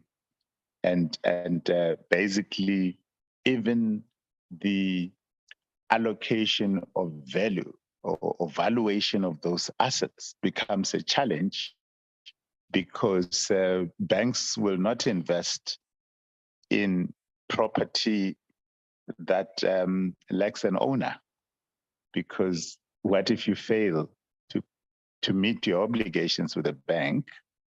Can they attach that house when it doesn't belong to you? That property belongs to, it's communally owned, but at another level, it's owned by the state. So how do we achieve development in rural areas without title? What I've observed in some areas is that during apartheid, an attempt was made to develop so-called rural townships, where all the elements of a declaration of a township, and some of them were developed with the support of the apartheid system by the so-called homelands, whether they were self-governing or so-called independent. But even the nature of the title was deeds of grant. It wasn't a full title deed. So you have these backlogs and these complexities. And I'm not sure whether between SALGA and the House of Traditional Leaders, these issues are being dealt with, and whether you are in any way engaging with those structures around those issues. I'm raising this because in 2000, a commission under Professor Taylor was issued to deal with the question of poverty, and it categorized poverty into 3 categories, and that is income poverty, capability poverty, but the last one, asset poverty. You see, if you cannot pass on wealth generation to generation, dating back to 1913 when the Land Act was passed, because that's when Black people were excluded from the right of ownership of land anyway in South Africa. You then realize that over a period of a century, dispossession resulted in the inequality that we always talk about. Undoing that along the lines that I've already alluded to is going to require a multidisciplinary effort. And I'm not sure to what extent this department is engaging with other departments with similar interests. Certainly there was a project under the leadership of the Deputy President assigned to do this with the late Professor, I forgot her name, leading that work. I don't know whether this department, certainly you were participating because I was participating, so I know you did participate as a department, as one of the key departments. Where are we with the recommendations and the outcomes of those reports?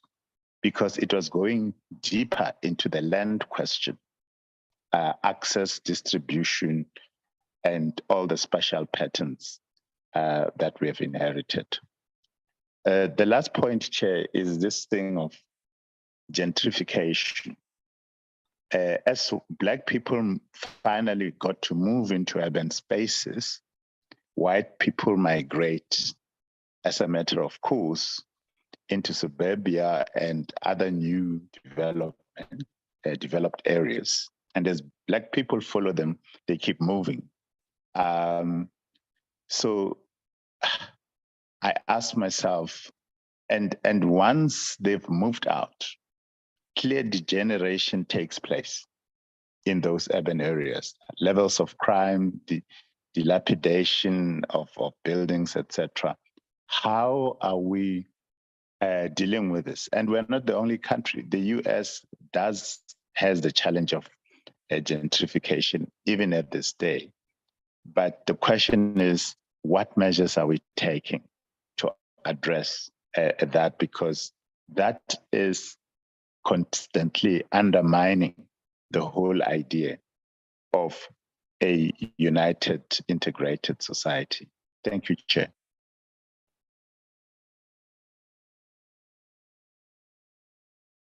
Thank you, Honorable Masuta. I don't see any other hand. Just to join members to welcome the presentation, and just to add on the question and on the spatial transformation. I think Honorable Harold has spoke about the welcoming the establishment of these nodal points, but how then do you make sure that this nodal point themselves does not actually perpetuate the apartheid special planning? and I want to agree with him that if this private sector, the working togetherness, the working together with the private sector is not actually managed such that it's intervening to what we're trying to resolve, then we might have this strategy not working, because in most instances the nodal points that we are talking about, I'll give example with Polokwane. The private sector continuously building, working these moated, gated facilities, moving away as the Honorable Masuda is indicating, very far from people, close themselves within those moated, gated development, leaving the cities to deteriorate. How then do we make sure that as we have declared this nodal points, private sector is regulated properly to make sure that it follows the development, not development to follow theirs because they have money. The second issue is that on the transformation of the property industry itself, where you deal even with the valuation of properties. If you want to build inclusive communities, does our communities going to be able to afford these properties the way they are, how the properties been managed in South Africa itself? Because my question would be, how then do we transform the property market to promote the access to urban opportunities and social integration through access to well-located and affordable housing and decent shelters, thereby revising the urban fragmentation and highly inefficient spirals? Because if we don't have answers to those issues, we might have these things. And you look even in terms of how the provinces are budgeting on the nodal this nodal development, as you identified. It's worrisome on their own, because if you want to build inclusive communities, even the budget itself should show that you want to change the status quo, but the budget itself does not actually says that will change the status quo. And we know that, and we note that it's a long journey, but the effort that you put in must show that in terms of the NDP, how we're expected to achieve, would then be able to achieve those targets within the required time before our people lose hope on the transformation itself. And the issue of AGR, working with municipalities, like you are trying to build inclusive communities. Municipality has legislation that continue to divide our people. For instance, your rates, where you have categories that in this enrich people. I'll use this this word. The rates is huge, and if you then want to build inclusive economy, dealing with our people accessing the urban areas, they won't actually, they are making the laws that were putting in place in the municipalities, they are making difficult even for people to access these areas. If you look in most areas where even I'll talk about the public service, public people working in public services, your nurses, teachers, police, which are those people who are supposed to actually to assist in integrating some of those areas, but the laws themselves, they make it difficult for themselves, which they even resolve to go back to those villages, because in villages there are no rates and taxes that are abnormal. The basic services, they are charged abnormal. So I'm just saying, as we work on this on transforming this society and building a cohesive society, we have to take cognizance of all other issues as we deal with this IGR. Let's look even in legislation that are governing, they are put in place in municipalities. I know that municipality will raise the issue of their funding. They are not getting funding from National Treasury. How do we make sure that even the funding model in the system has been changed to accommodate municipality,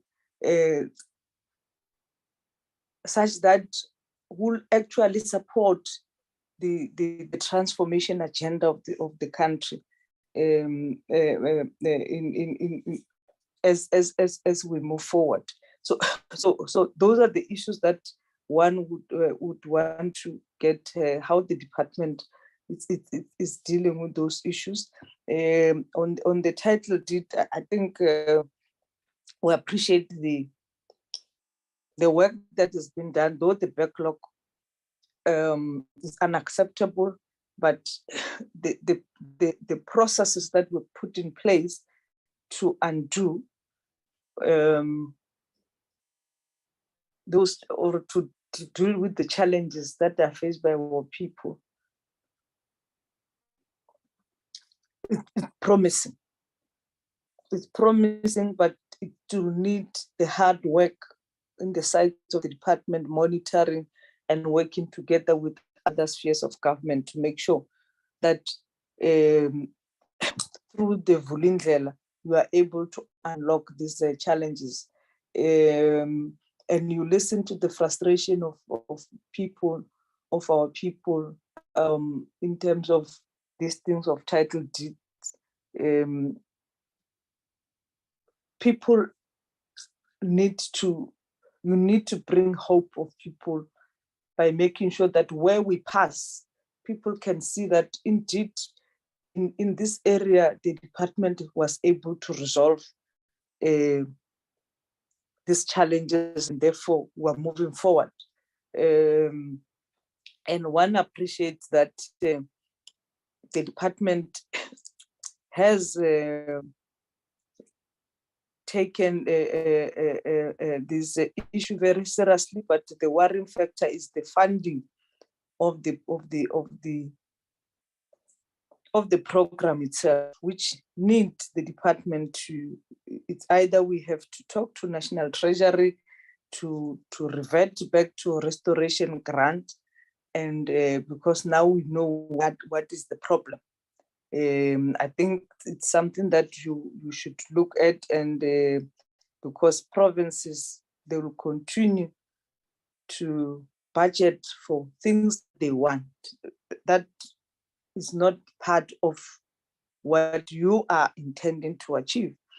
And if you are not achieving, it's you, not provinces. Even if you can come here and say provinces are the implementing agency, it's a, what do you call it, the concurrent function, but we know that that's why it's called a grants. Your funds are called a grants because you are expected to develop a framework within where every sector should operate for them to, for you to be able to achieve what you are intended to achieve in terms of human settlement. So with that, with the issues, can we then get the department to respond? DM?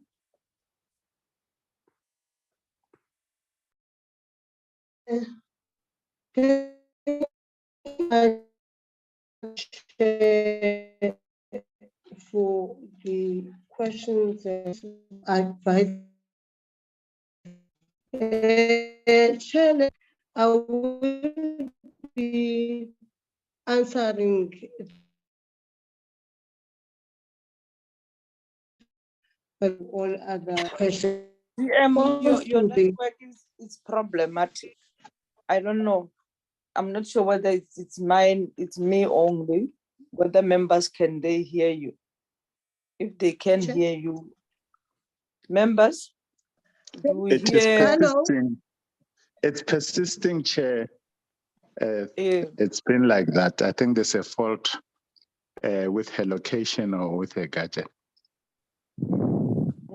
We're unable to hear you, DM. Can you get the right location?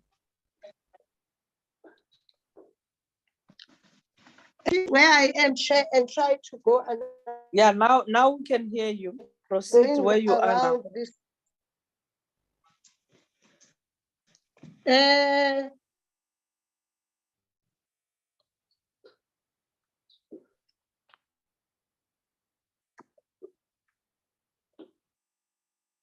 We've lost you.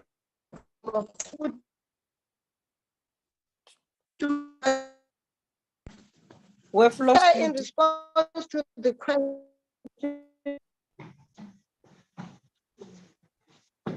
I'm shifting now.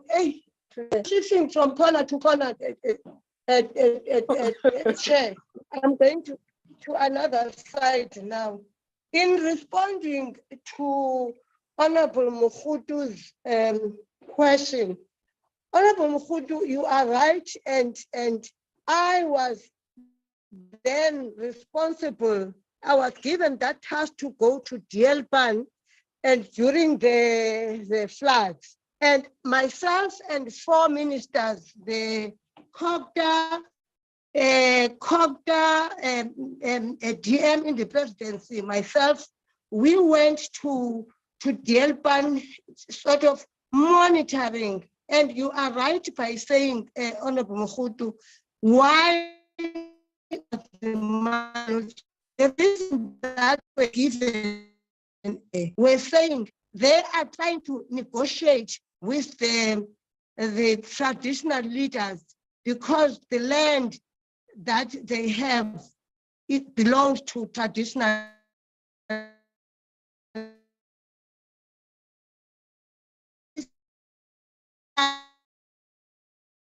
Still struggling to talk to people to be removed from where they are.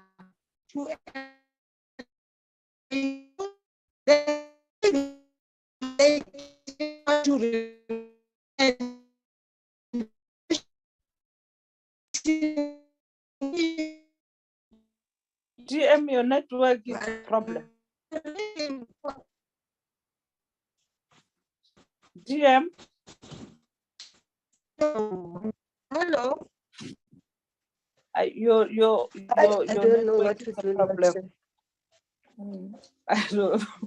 I know how you frustrated you might be on this thing, but I'm struggling to hear you. I'm not sure whether members they are saying the same thing.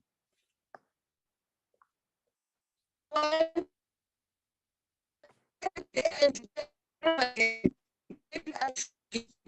I'll come again at the end because Chairperson, we are unable to share the DM. DM, they can't hear you. I don't know. Can Let's I allow the. at the moment give the okay.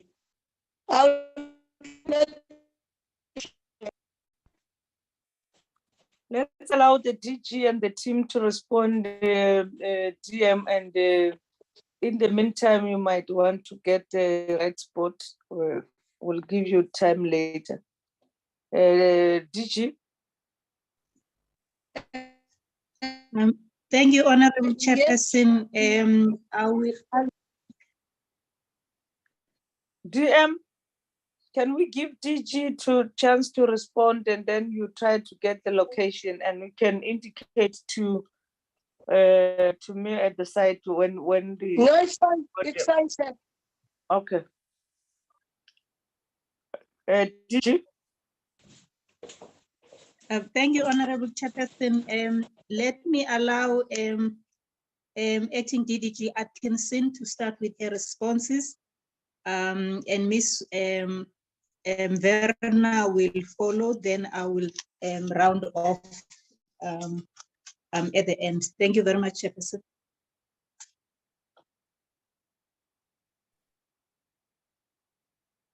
Chairperson, may I proceed? Yes, proceed, ma'am. Thank you, Chair. Chair, I was struggling to hear some of the comments, so if I've missed anything, please do excuse me, but I'm sure it will be covered by the team.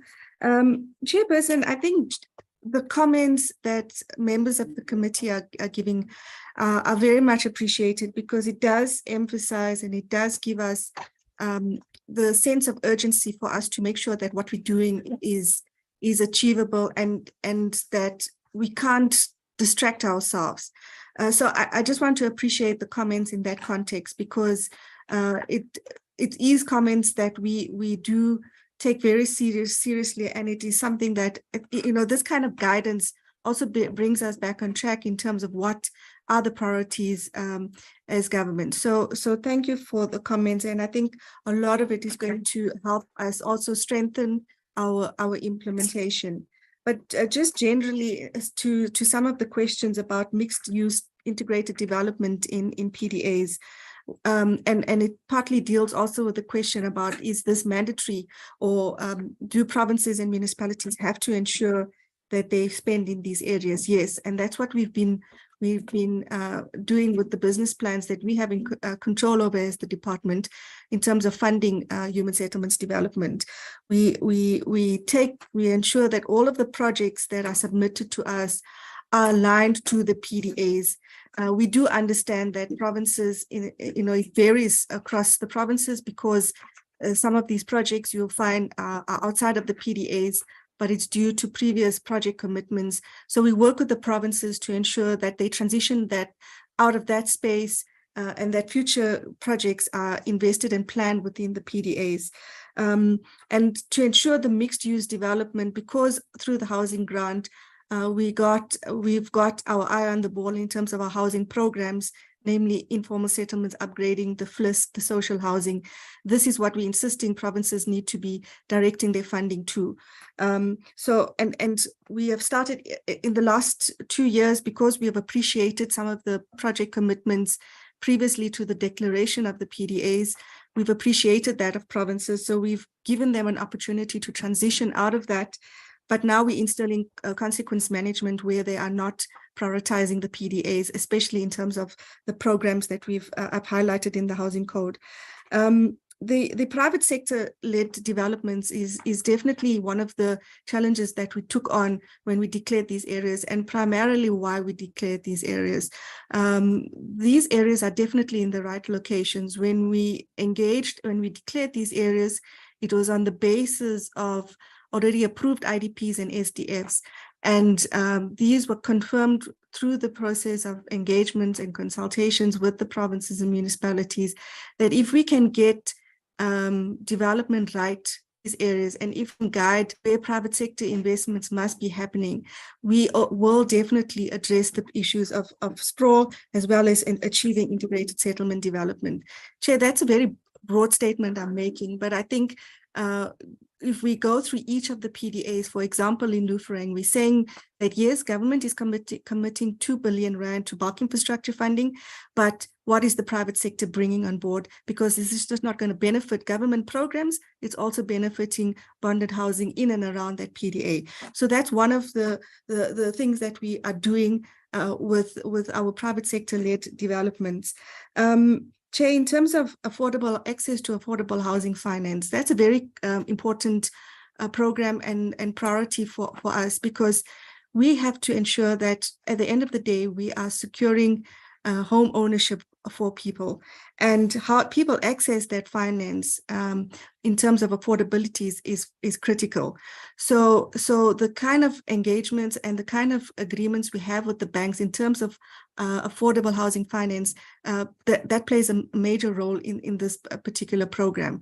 I know that through the NHFC and through the entities, there is engagements with the banks, and we are looking at how we can tailor-make housing finance packages for people that can't afford a housing finance, mainly because of the existing qualifications criteria now.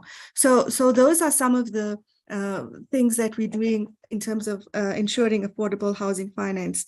Working with the municipalities and ensuring that the kind of vision we have for the PDAs is achieved. We've emphasized the fact that there are certain laws and controls that sometimes prevent us from doing what we want to achieve. And it's mostly located within bylaws of the municipalities and mostly in the metros. And some of these bylaws really don't make sense. So for example, the issue around inclusionary housing, many of the metros, for example, the city of Johannesburg has its inclusionary housing policy.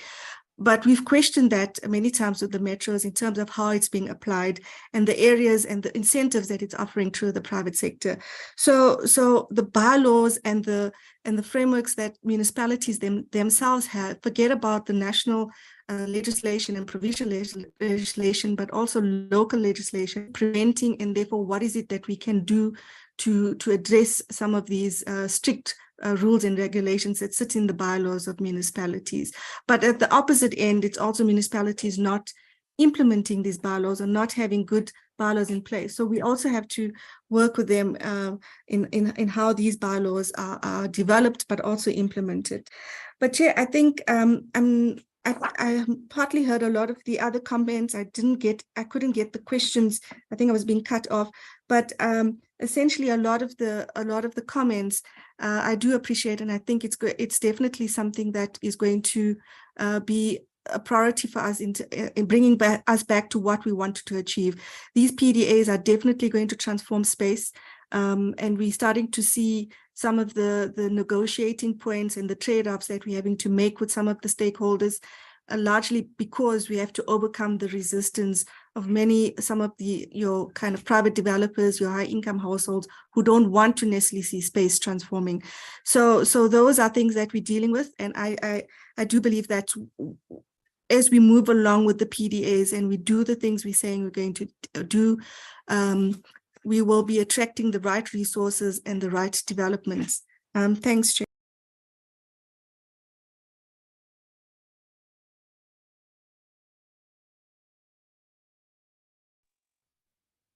Pero?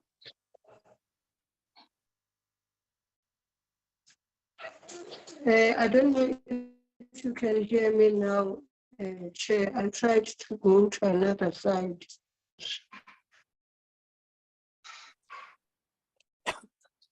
Okay, TM, let's get the officials and then you'll come in.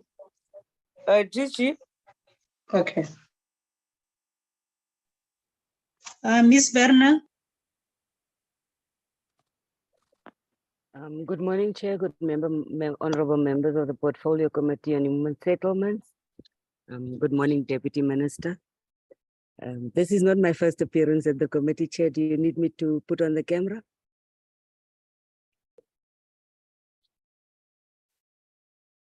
Just to remind us of your face.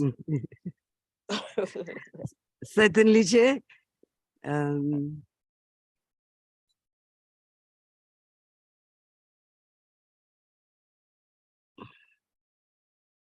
Am I visible, Chair? Yes, we can see you. Proceed, ma. Thank you. Thank you, Chair. There were very specific and pointed questions for clarity that I think I would like to address, starting with the question from Member Heron asking about the 216 million. No, member, the 216 million is not only for conveyancing. Remember, the title restoration project comes as a whole package where we first have to verify beneficiaries and make sure that the right person is ultimately given the title deed. So of the 216 million, 72 million was appropriated for the conveyancing part, that is the lodgement process, about 30, which is about 32% of that grant.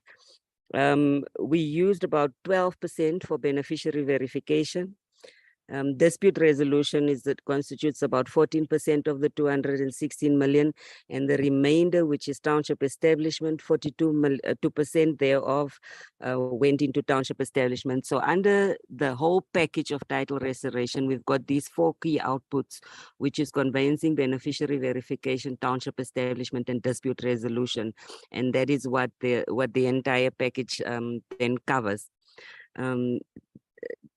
Member Sitloy had asked about Operation Vulindlela and the progress.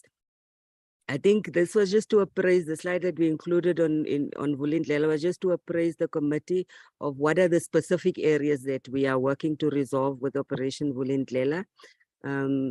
This process, I think, is going to move with quite a lot of speed. It's not difficult matters to resolve. It's just to get all the IGR partners to commit to the various actions that they need to take. We have met with them 2-3 times, and we are reporting quarterly, and so we will also give feedback regularly to the committee to demonstrate the progress. Operation Vulindlela, Chair, just to remind the committee, they do not get involved in the implementation stages of the project. So, but there are policy matters that are conflicting, and I think Ms. Atkinson had alluded to a lot of them that also affects the title restoration project. So that is what they aim to resolve for us.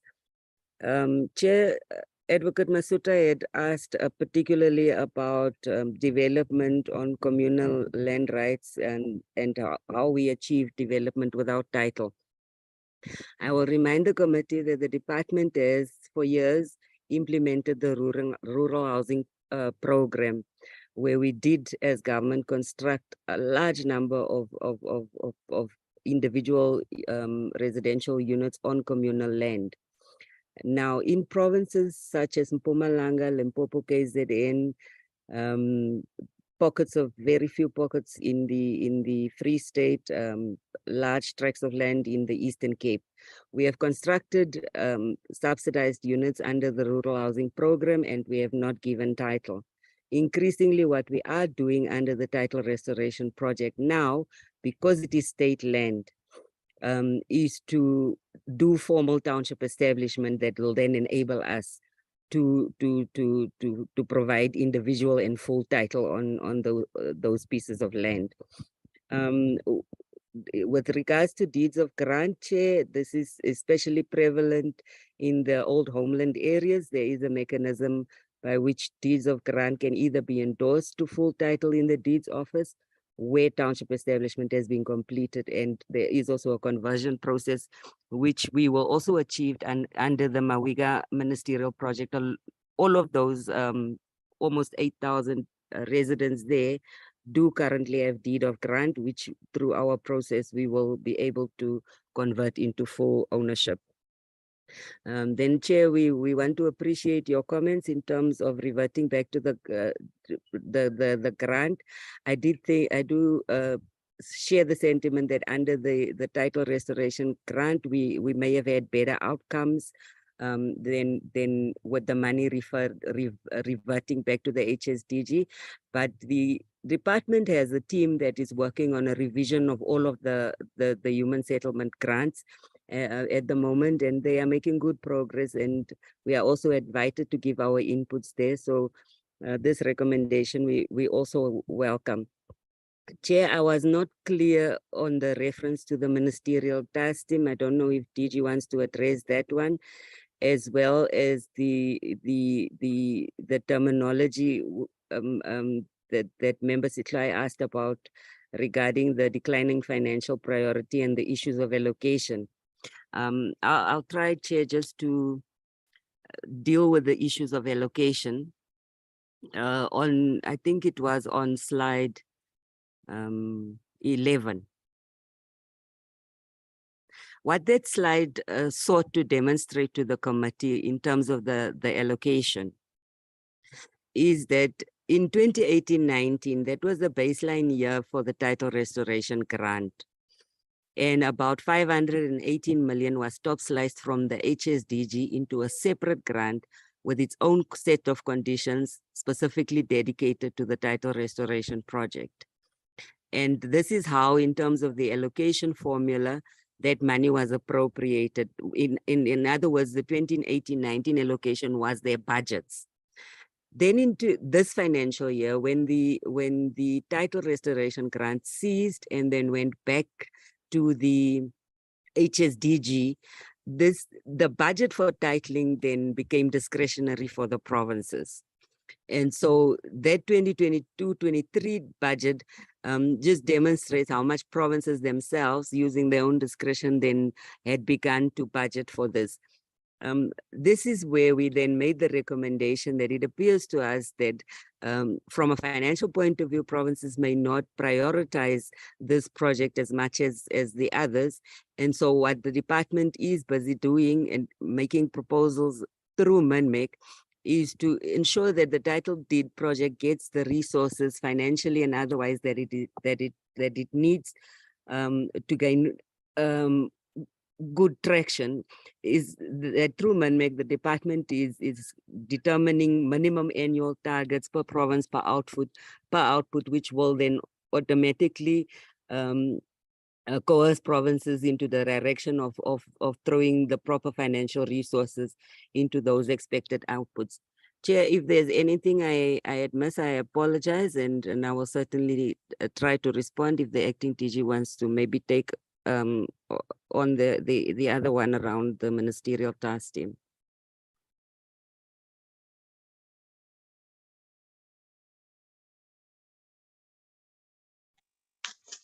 Thank you, Chairperson. Most of the questions have been answered. I just want to touch to the one question that was raised by Honorable Masuta in terms of how do we attract other races to Black areas. This is an area that we have to focus on so that there is proper integration as what we are currently planning for. And there was a question also that spoke to the time frames for the Mawika project. That was asked by Honorable Malimaja. As we have started with the service provider, may I request Honorable Chair that let us then go through our project plan so that then we can put all the activities and then see the costing and all that. What is our timelines in terms of addressing the Mawika project, bearing in mind of its nature and the priority that it deserves. Honorable Chair, I think those were the two ones that were not answered. I was also not clear by the ministerial task team, but I think it's a ministerial task team that refers to the PDAs. If maybe that could be clarified, Chairperson. Thank you very much.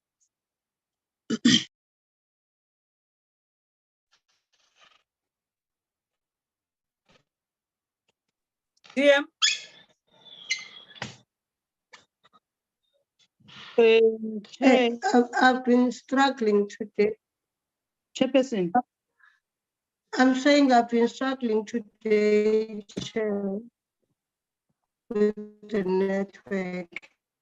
Chair. And oh, okay. Chair, should I go ahead? Chairperson. I'm calling me. Merci, Chloe, Chair. It's Nancy Sifwai. They're still responding. You'll be given time.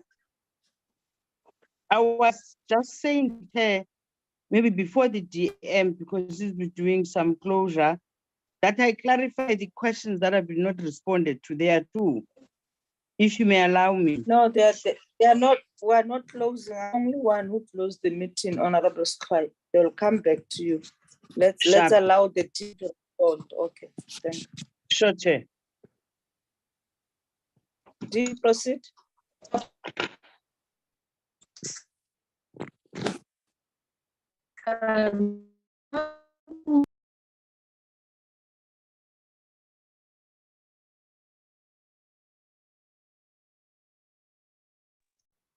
Today, Hona, your network,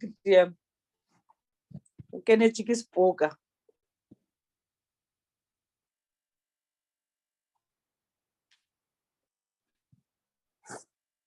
We have lost DM. Let me then allow us who wants to make follow up on the questions. We have Honorable Sifwai. Any other member who wants to take a bite?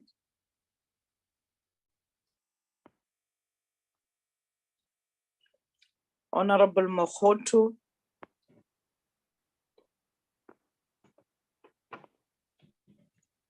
Honorable Sifwai, proceed. Thank you, Chair. Two questions that I think perhaps the DDG did not grasp well.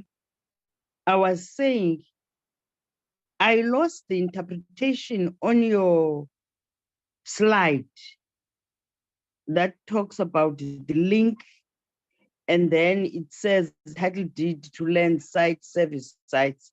I say, can you take me through the line of just one province? What do you mean about those headings?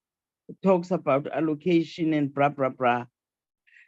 And then also the other one talks about the risk, the slide. Then it says declining financial priorities. What does that mean? And on the issue of the ministerial task team, I was saying how I wish that the committee could be appraised of the recommendations of the task teams if they are not in these recommendations, so that we have an opportunity to engage the ministerial task team on the matter of PDAs, because PDAs, even the title deed, because it's a very, very important issue and a thorny issue for us as government. The last one that I want to add, Chair, how I wish that the department could really give us some time frame of when do they think you'd be able to achieve at least 50% of these title deeds, so that we're working from somewhere. When do they think? Because they may be able to have an estimation to present to us. Thank you, Chair. Thank you, Honorable Sifwai. Honorable Mohoto. Thank you, Chairperson. Since the DM is unable to answer my questions due to network problem, I am requesting that those questions that I've asked, which the DM tried answering or responding to, I'm requesting that the other members of the Department of Human Settlement do answer them. Please, thank you. Okay. DG and your team. if they don't, audible. Now we can hear you. Try. Hello, Chair. Yes, try. I'm struggling with the network. I'm going all over the house. But in responding to Honourable question, I think Honourable Mkhoto asked about how come the Northwest did not utilize the money, of which for me is a very important question. We went to Northwest at the flood, and other ministers, Copter, also in the presidency, whereabouts. And I think the reason why those people are delaying, and I will be going to Northwest. Problems then that were raised, which was of yes. No. Honorable Mokhoto, are you able to hear Honorable GM? Because I'm struggling. I'm struggling also. Hence, I was asking the other members of the department to help. No, I will. No, we'll then write it down. Otherwise, I don't. Oh, my dude, ask mine is excellent today. It has never failed. The network today. Order members, order GM. What we if there is nobody who wants to respond on the issue, we'll request that GM must with your office write those response to Honorable Mokhoto, and it be submitted through Koleswa for the purposes of our meeting, and note that those questions have been responded to. And Honorable Mokhoto, you'll be given an opportunity in the next meeting if you have a follow-up on the answers that you have been given to us, the GM, so that it becomes fair on you. But let me check if there is anybody who can respond to the issues as you have requested. DG, anybody who can respond on the issues that Honorable Mokhoto has raised? I will speak, Honorable. GM, can you allow DG to speak? Because your network is a problem, please. Okay. DG? Thanks, Honorable Chairperson.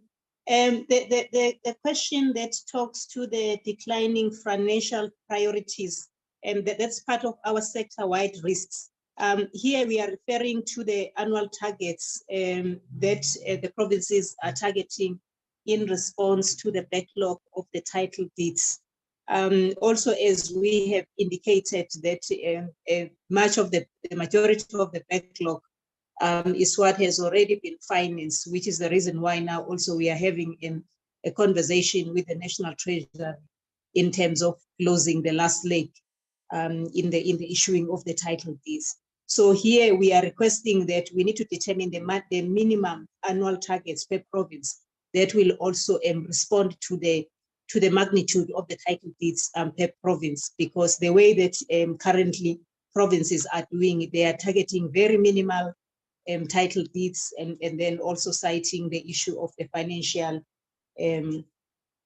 financial budget availability, since this is a backlog. So that's a message that we are saying in that regard, that we need to up our game, because if we leave it to the provinces, they will continue to target as small as possible, and then we will not be able to address the backlog that we have.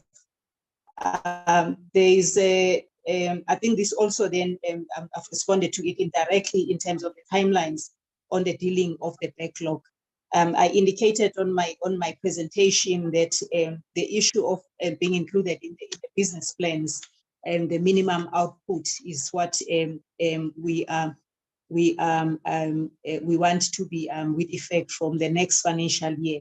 So I will say then going forward, Honorable Chairperson, that if we can just be allowed some time so that we present this also in various structures, so that all these minimum targets that needs to filter through the business plans as we move forward, we get the consultation and the proper resolution through MINMEC as we are prioritizing this area. Thank you, Chairperson. Chairperson. Honorable Makhoto. The DG or the official who was speaking now did not respond to my questions. She totally did not respond to my questions. Her answers were irrelevant to my questions. Thank you, Chairperson. No, can I please get a person that will respond to my questions? He was responding to the issues that were raised by Honorable Sefai. I was still going to come to that point, Honorable Makhoto. Do we have anybody who actually wants to respond to?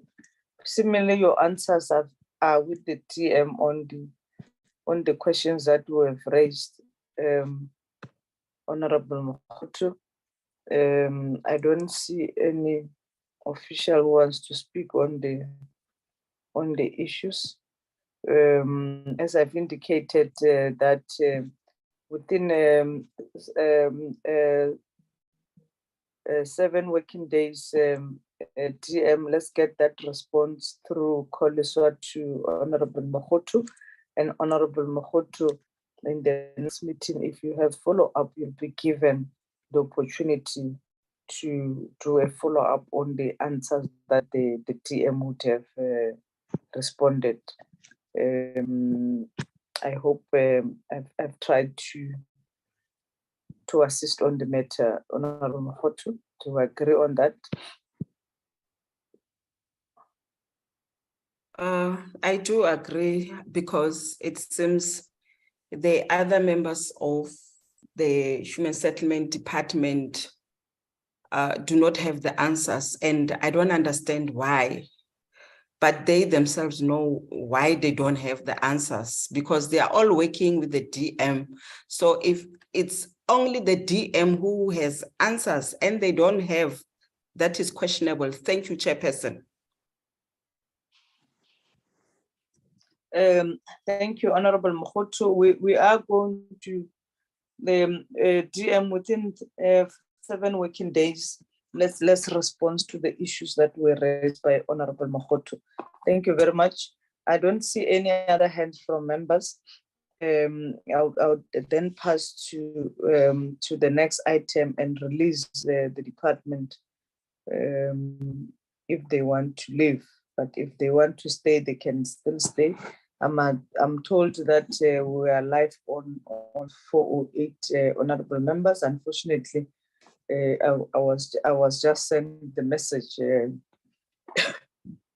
I could have informed members when we started. Can we then go to item number 5, which is the report on the the annual report of what the committee has done, honorable members. I'm going to allow Kolisa to go through the report, and members, this report, I have recommended that it must be circulated to members last week, and I hope members had received it. Kolisa, proceed. Thank you, Chairperson. Good morning again, members and colleagues. Here is the report. I circulated it sometime last week. The report is about the activities of the committee for the past year, starting from January to December 2022. Chairperson, must I go through page by page, or how do you want this report to be reported, Chair?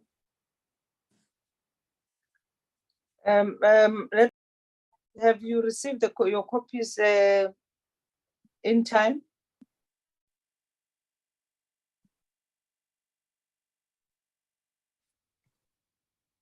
Members? Yes, Chairperson. Okay. You don't have to, we can then do it as we deal with the minutes, page 1, page 2, page 3,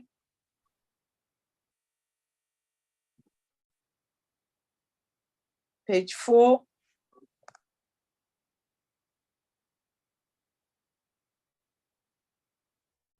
page 5,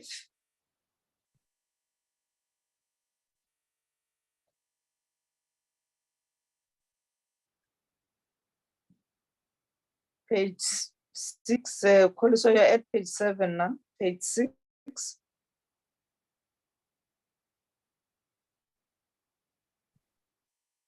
page 6, page 7,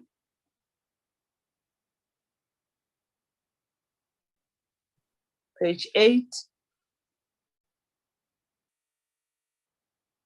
page 9,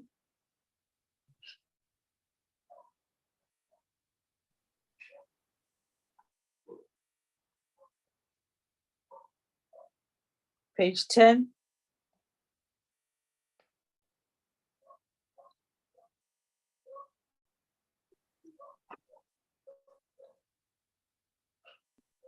page 12,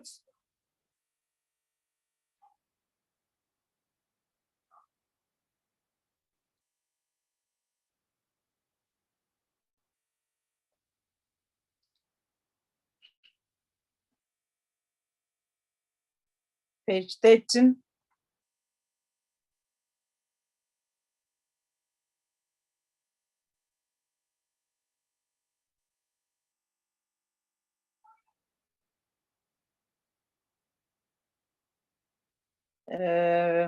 page 14,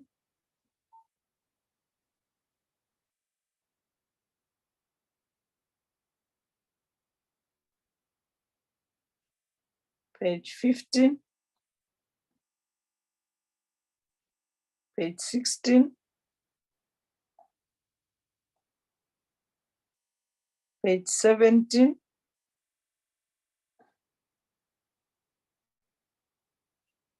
page 18,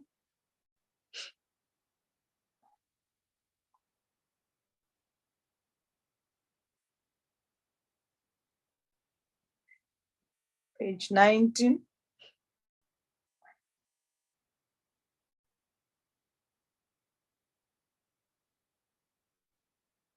page 20,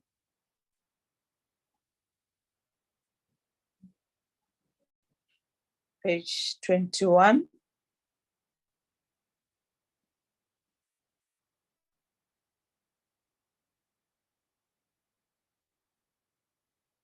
page 22,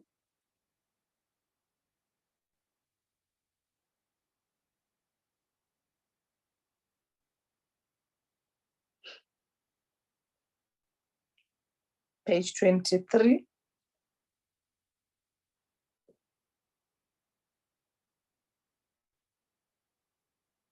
Page 24.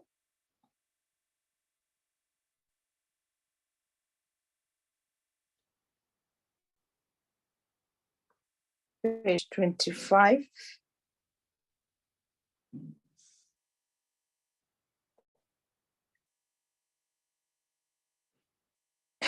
Page 26.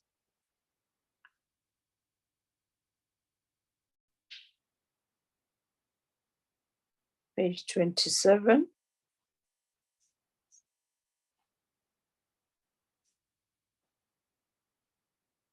Twenty-eight.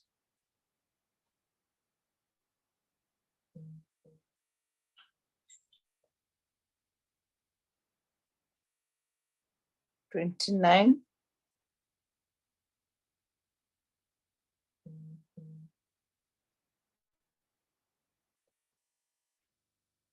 30.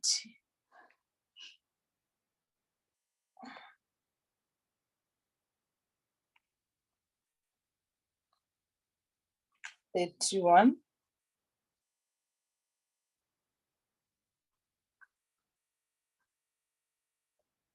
32.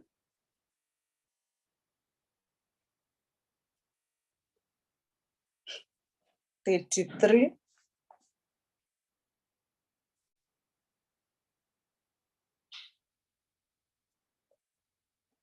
34.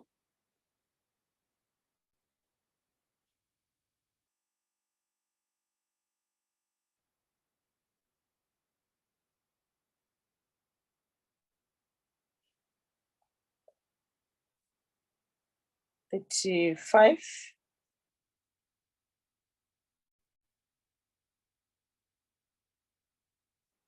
36.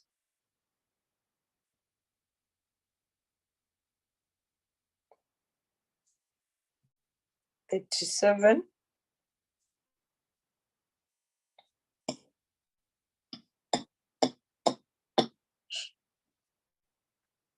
38.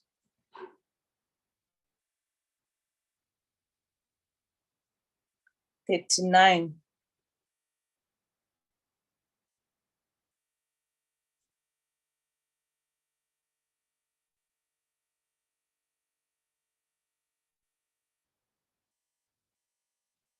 40.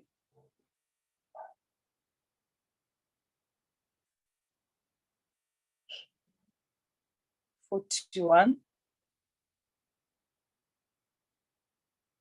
42.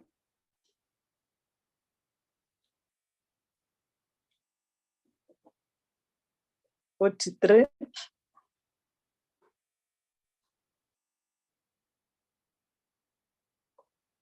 44.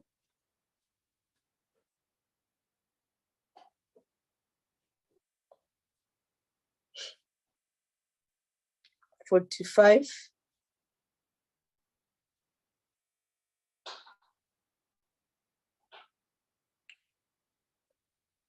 46.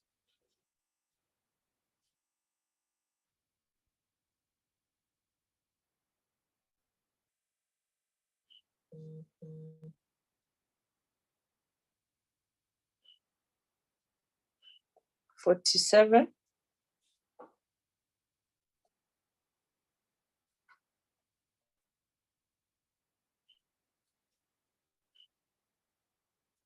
'So that is the report, honorable members. Can we get members to talk to the report?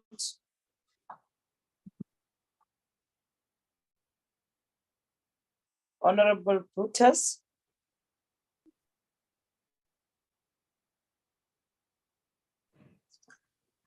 Honorable Brutus, yes. This report, I'm not sure whether should we say it's a report or it's scheduling, or, you know, because it lacks one important thing, which is the analysis. I know in our minutes, there are areas where we say this is what we want the department to do. this is this and that. But I thought maybe it will summarize the analysis of those incidents. So to me, that's the only area. I'm not sure whether we can still, even if it's at the footnote, not on the each page or on each activity. The highlights for us last year was the national, the public hearings that we had. To me, that was a national highlight, and issues that we have received when we were consulting with communities, which we took to the department, some of them.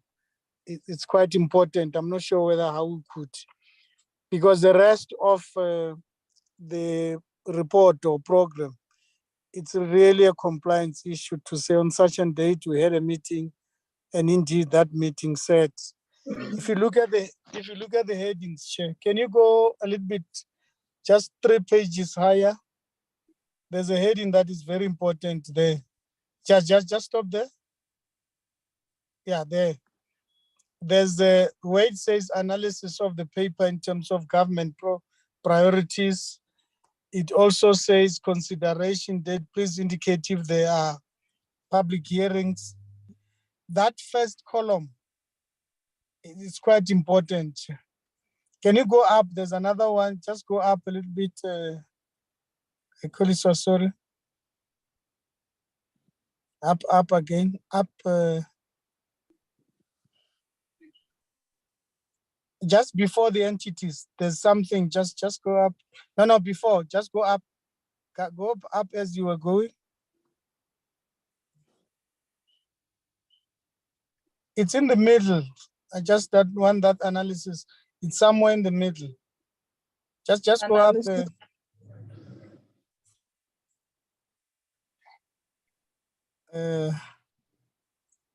Yeah. There you go. If you look again, there's a column there. 1, 2, 3, 4, 5. Analysis of the public hearing. You know, analysis are very important, Chair, to say what is this that we have received. So if you hear what I'm proposing is that even if you could be a 1-pager to say these are the highlights. I'm raising the issue of the public hearings as an issue, and some of the issues that we found them. The issue of the title deeds, I think it's something that we went on with. The issue of the entities, I think one highlight on the entities was CSOS and PRA, the property. What is that property? The PRAA practitioners. Yes, I think there were highlights on those areas, which I don't have to book the meeting about. Sorry, Chair, I remember you said we should have submitted, but I missed that to make that submission. And these are the few points. Even if we can agree, but I think in the next meeting maybe we can further just talk about that 1-page of highlights. Thank you, Chair. Thank you, Honorable Zeki. Any other hand?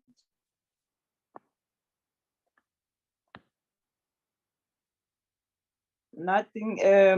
Honorable Zeki, you are given opportunity to submit the inputs, which you can still do that, but I want us to agree that this is what has been unfolding in our committee last year. These are the issues that we have tackled.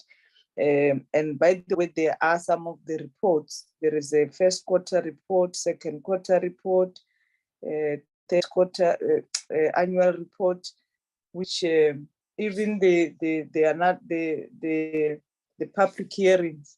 We had the report on the subject matter of the public hearing and what the community have been raising. Those reports are there. This, as I've indicated in the last meeting, that this is just compliance issues, that these are the things that the committee has done in the previous financial year. And the reports have been adopted by the committees with regard to all the issues. Maybe we can then say Koleswa should then indicate that in the one page as proposed, a report been adopted and submitted to Parliament on this matter, so that there is no question for anybody that will be reading this report on the work that has been done by the committee. Can we agree on that, honorable members? Honorable. Okay, Chair. Maybe let me agree, Chair, up front that I'll have a way of raising these issues. I think they will find expression in the process. The other issue, Chair, which I'm throwing back to the committee, is the impact of this compliance on all these meetings that we have done. What is the impact? But that is not what I'm saying. The report, I mean, not necessarily accepting the report, accept the report. But I think we should go beyond and to say, we have done this. What is the impact to the community out there? Thank you, Chair. I move for the adoption.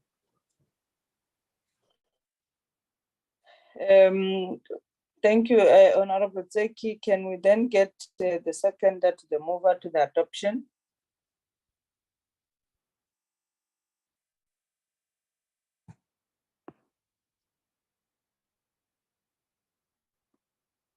Honorable Harold and Honorable Chris. Just seconding, Chairperson. We can't hear you, Honorable. Chairperson, I was saying you asked for a seconder to the adoption of the report, and I was just seconding. Okay, no, thank you very much. Honorable Malimaza. No, thanks, Chair. I wanted to second Comrade Kutas. Fortunately, it has been seconded.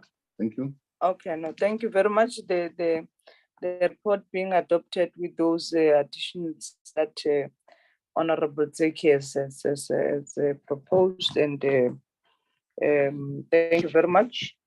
Can we then go to the minutes, Koleswa?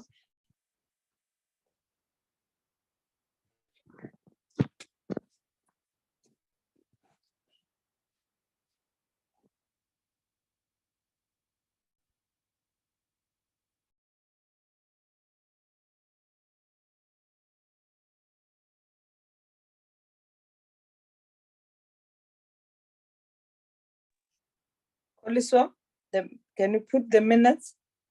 Hello, Chair, yes. I'm going to put them now.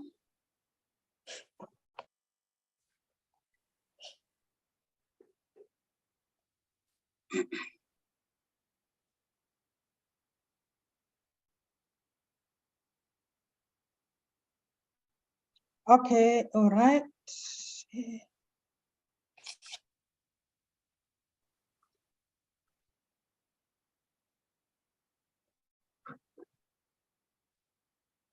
Okay, Chairperson, I'm just struggling now. I don't know what is going on. Can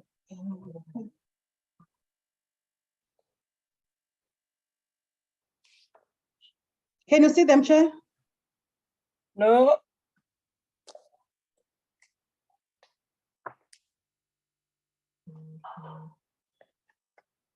Okay, let me quickly close all the, and then I go back.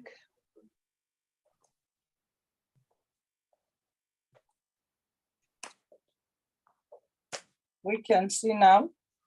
Okay, Chair. The minutes of the 1st of February. Okay. Yes, Chair, yes. We're considering the draft first term program and the outstanding minutes, Chairperson. Okay, page 1 of the minutes.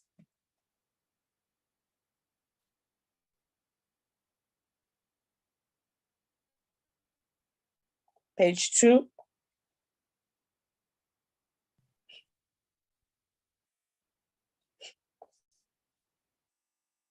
Page 3.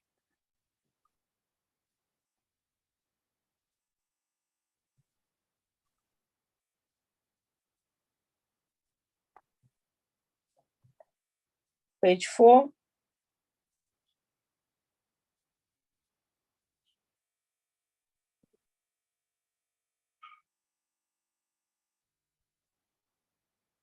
Page 5.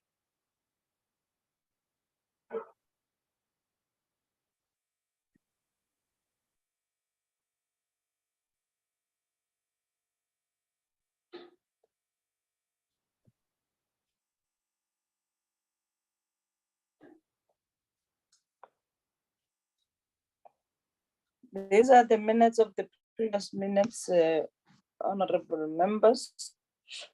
Any correction or amendment?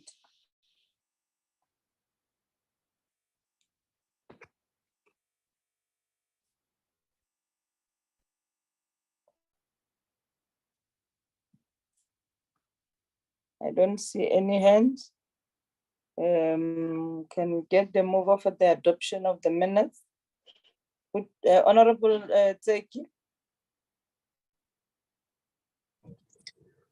Chair, I move for the adoption with with a line, Chair, on a lighter note. I don't know what make us to jump minutes of close to 2 months, but this one was last week and we're here endorsing the minutes of last week.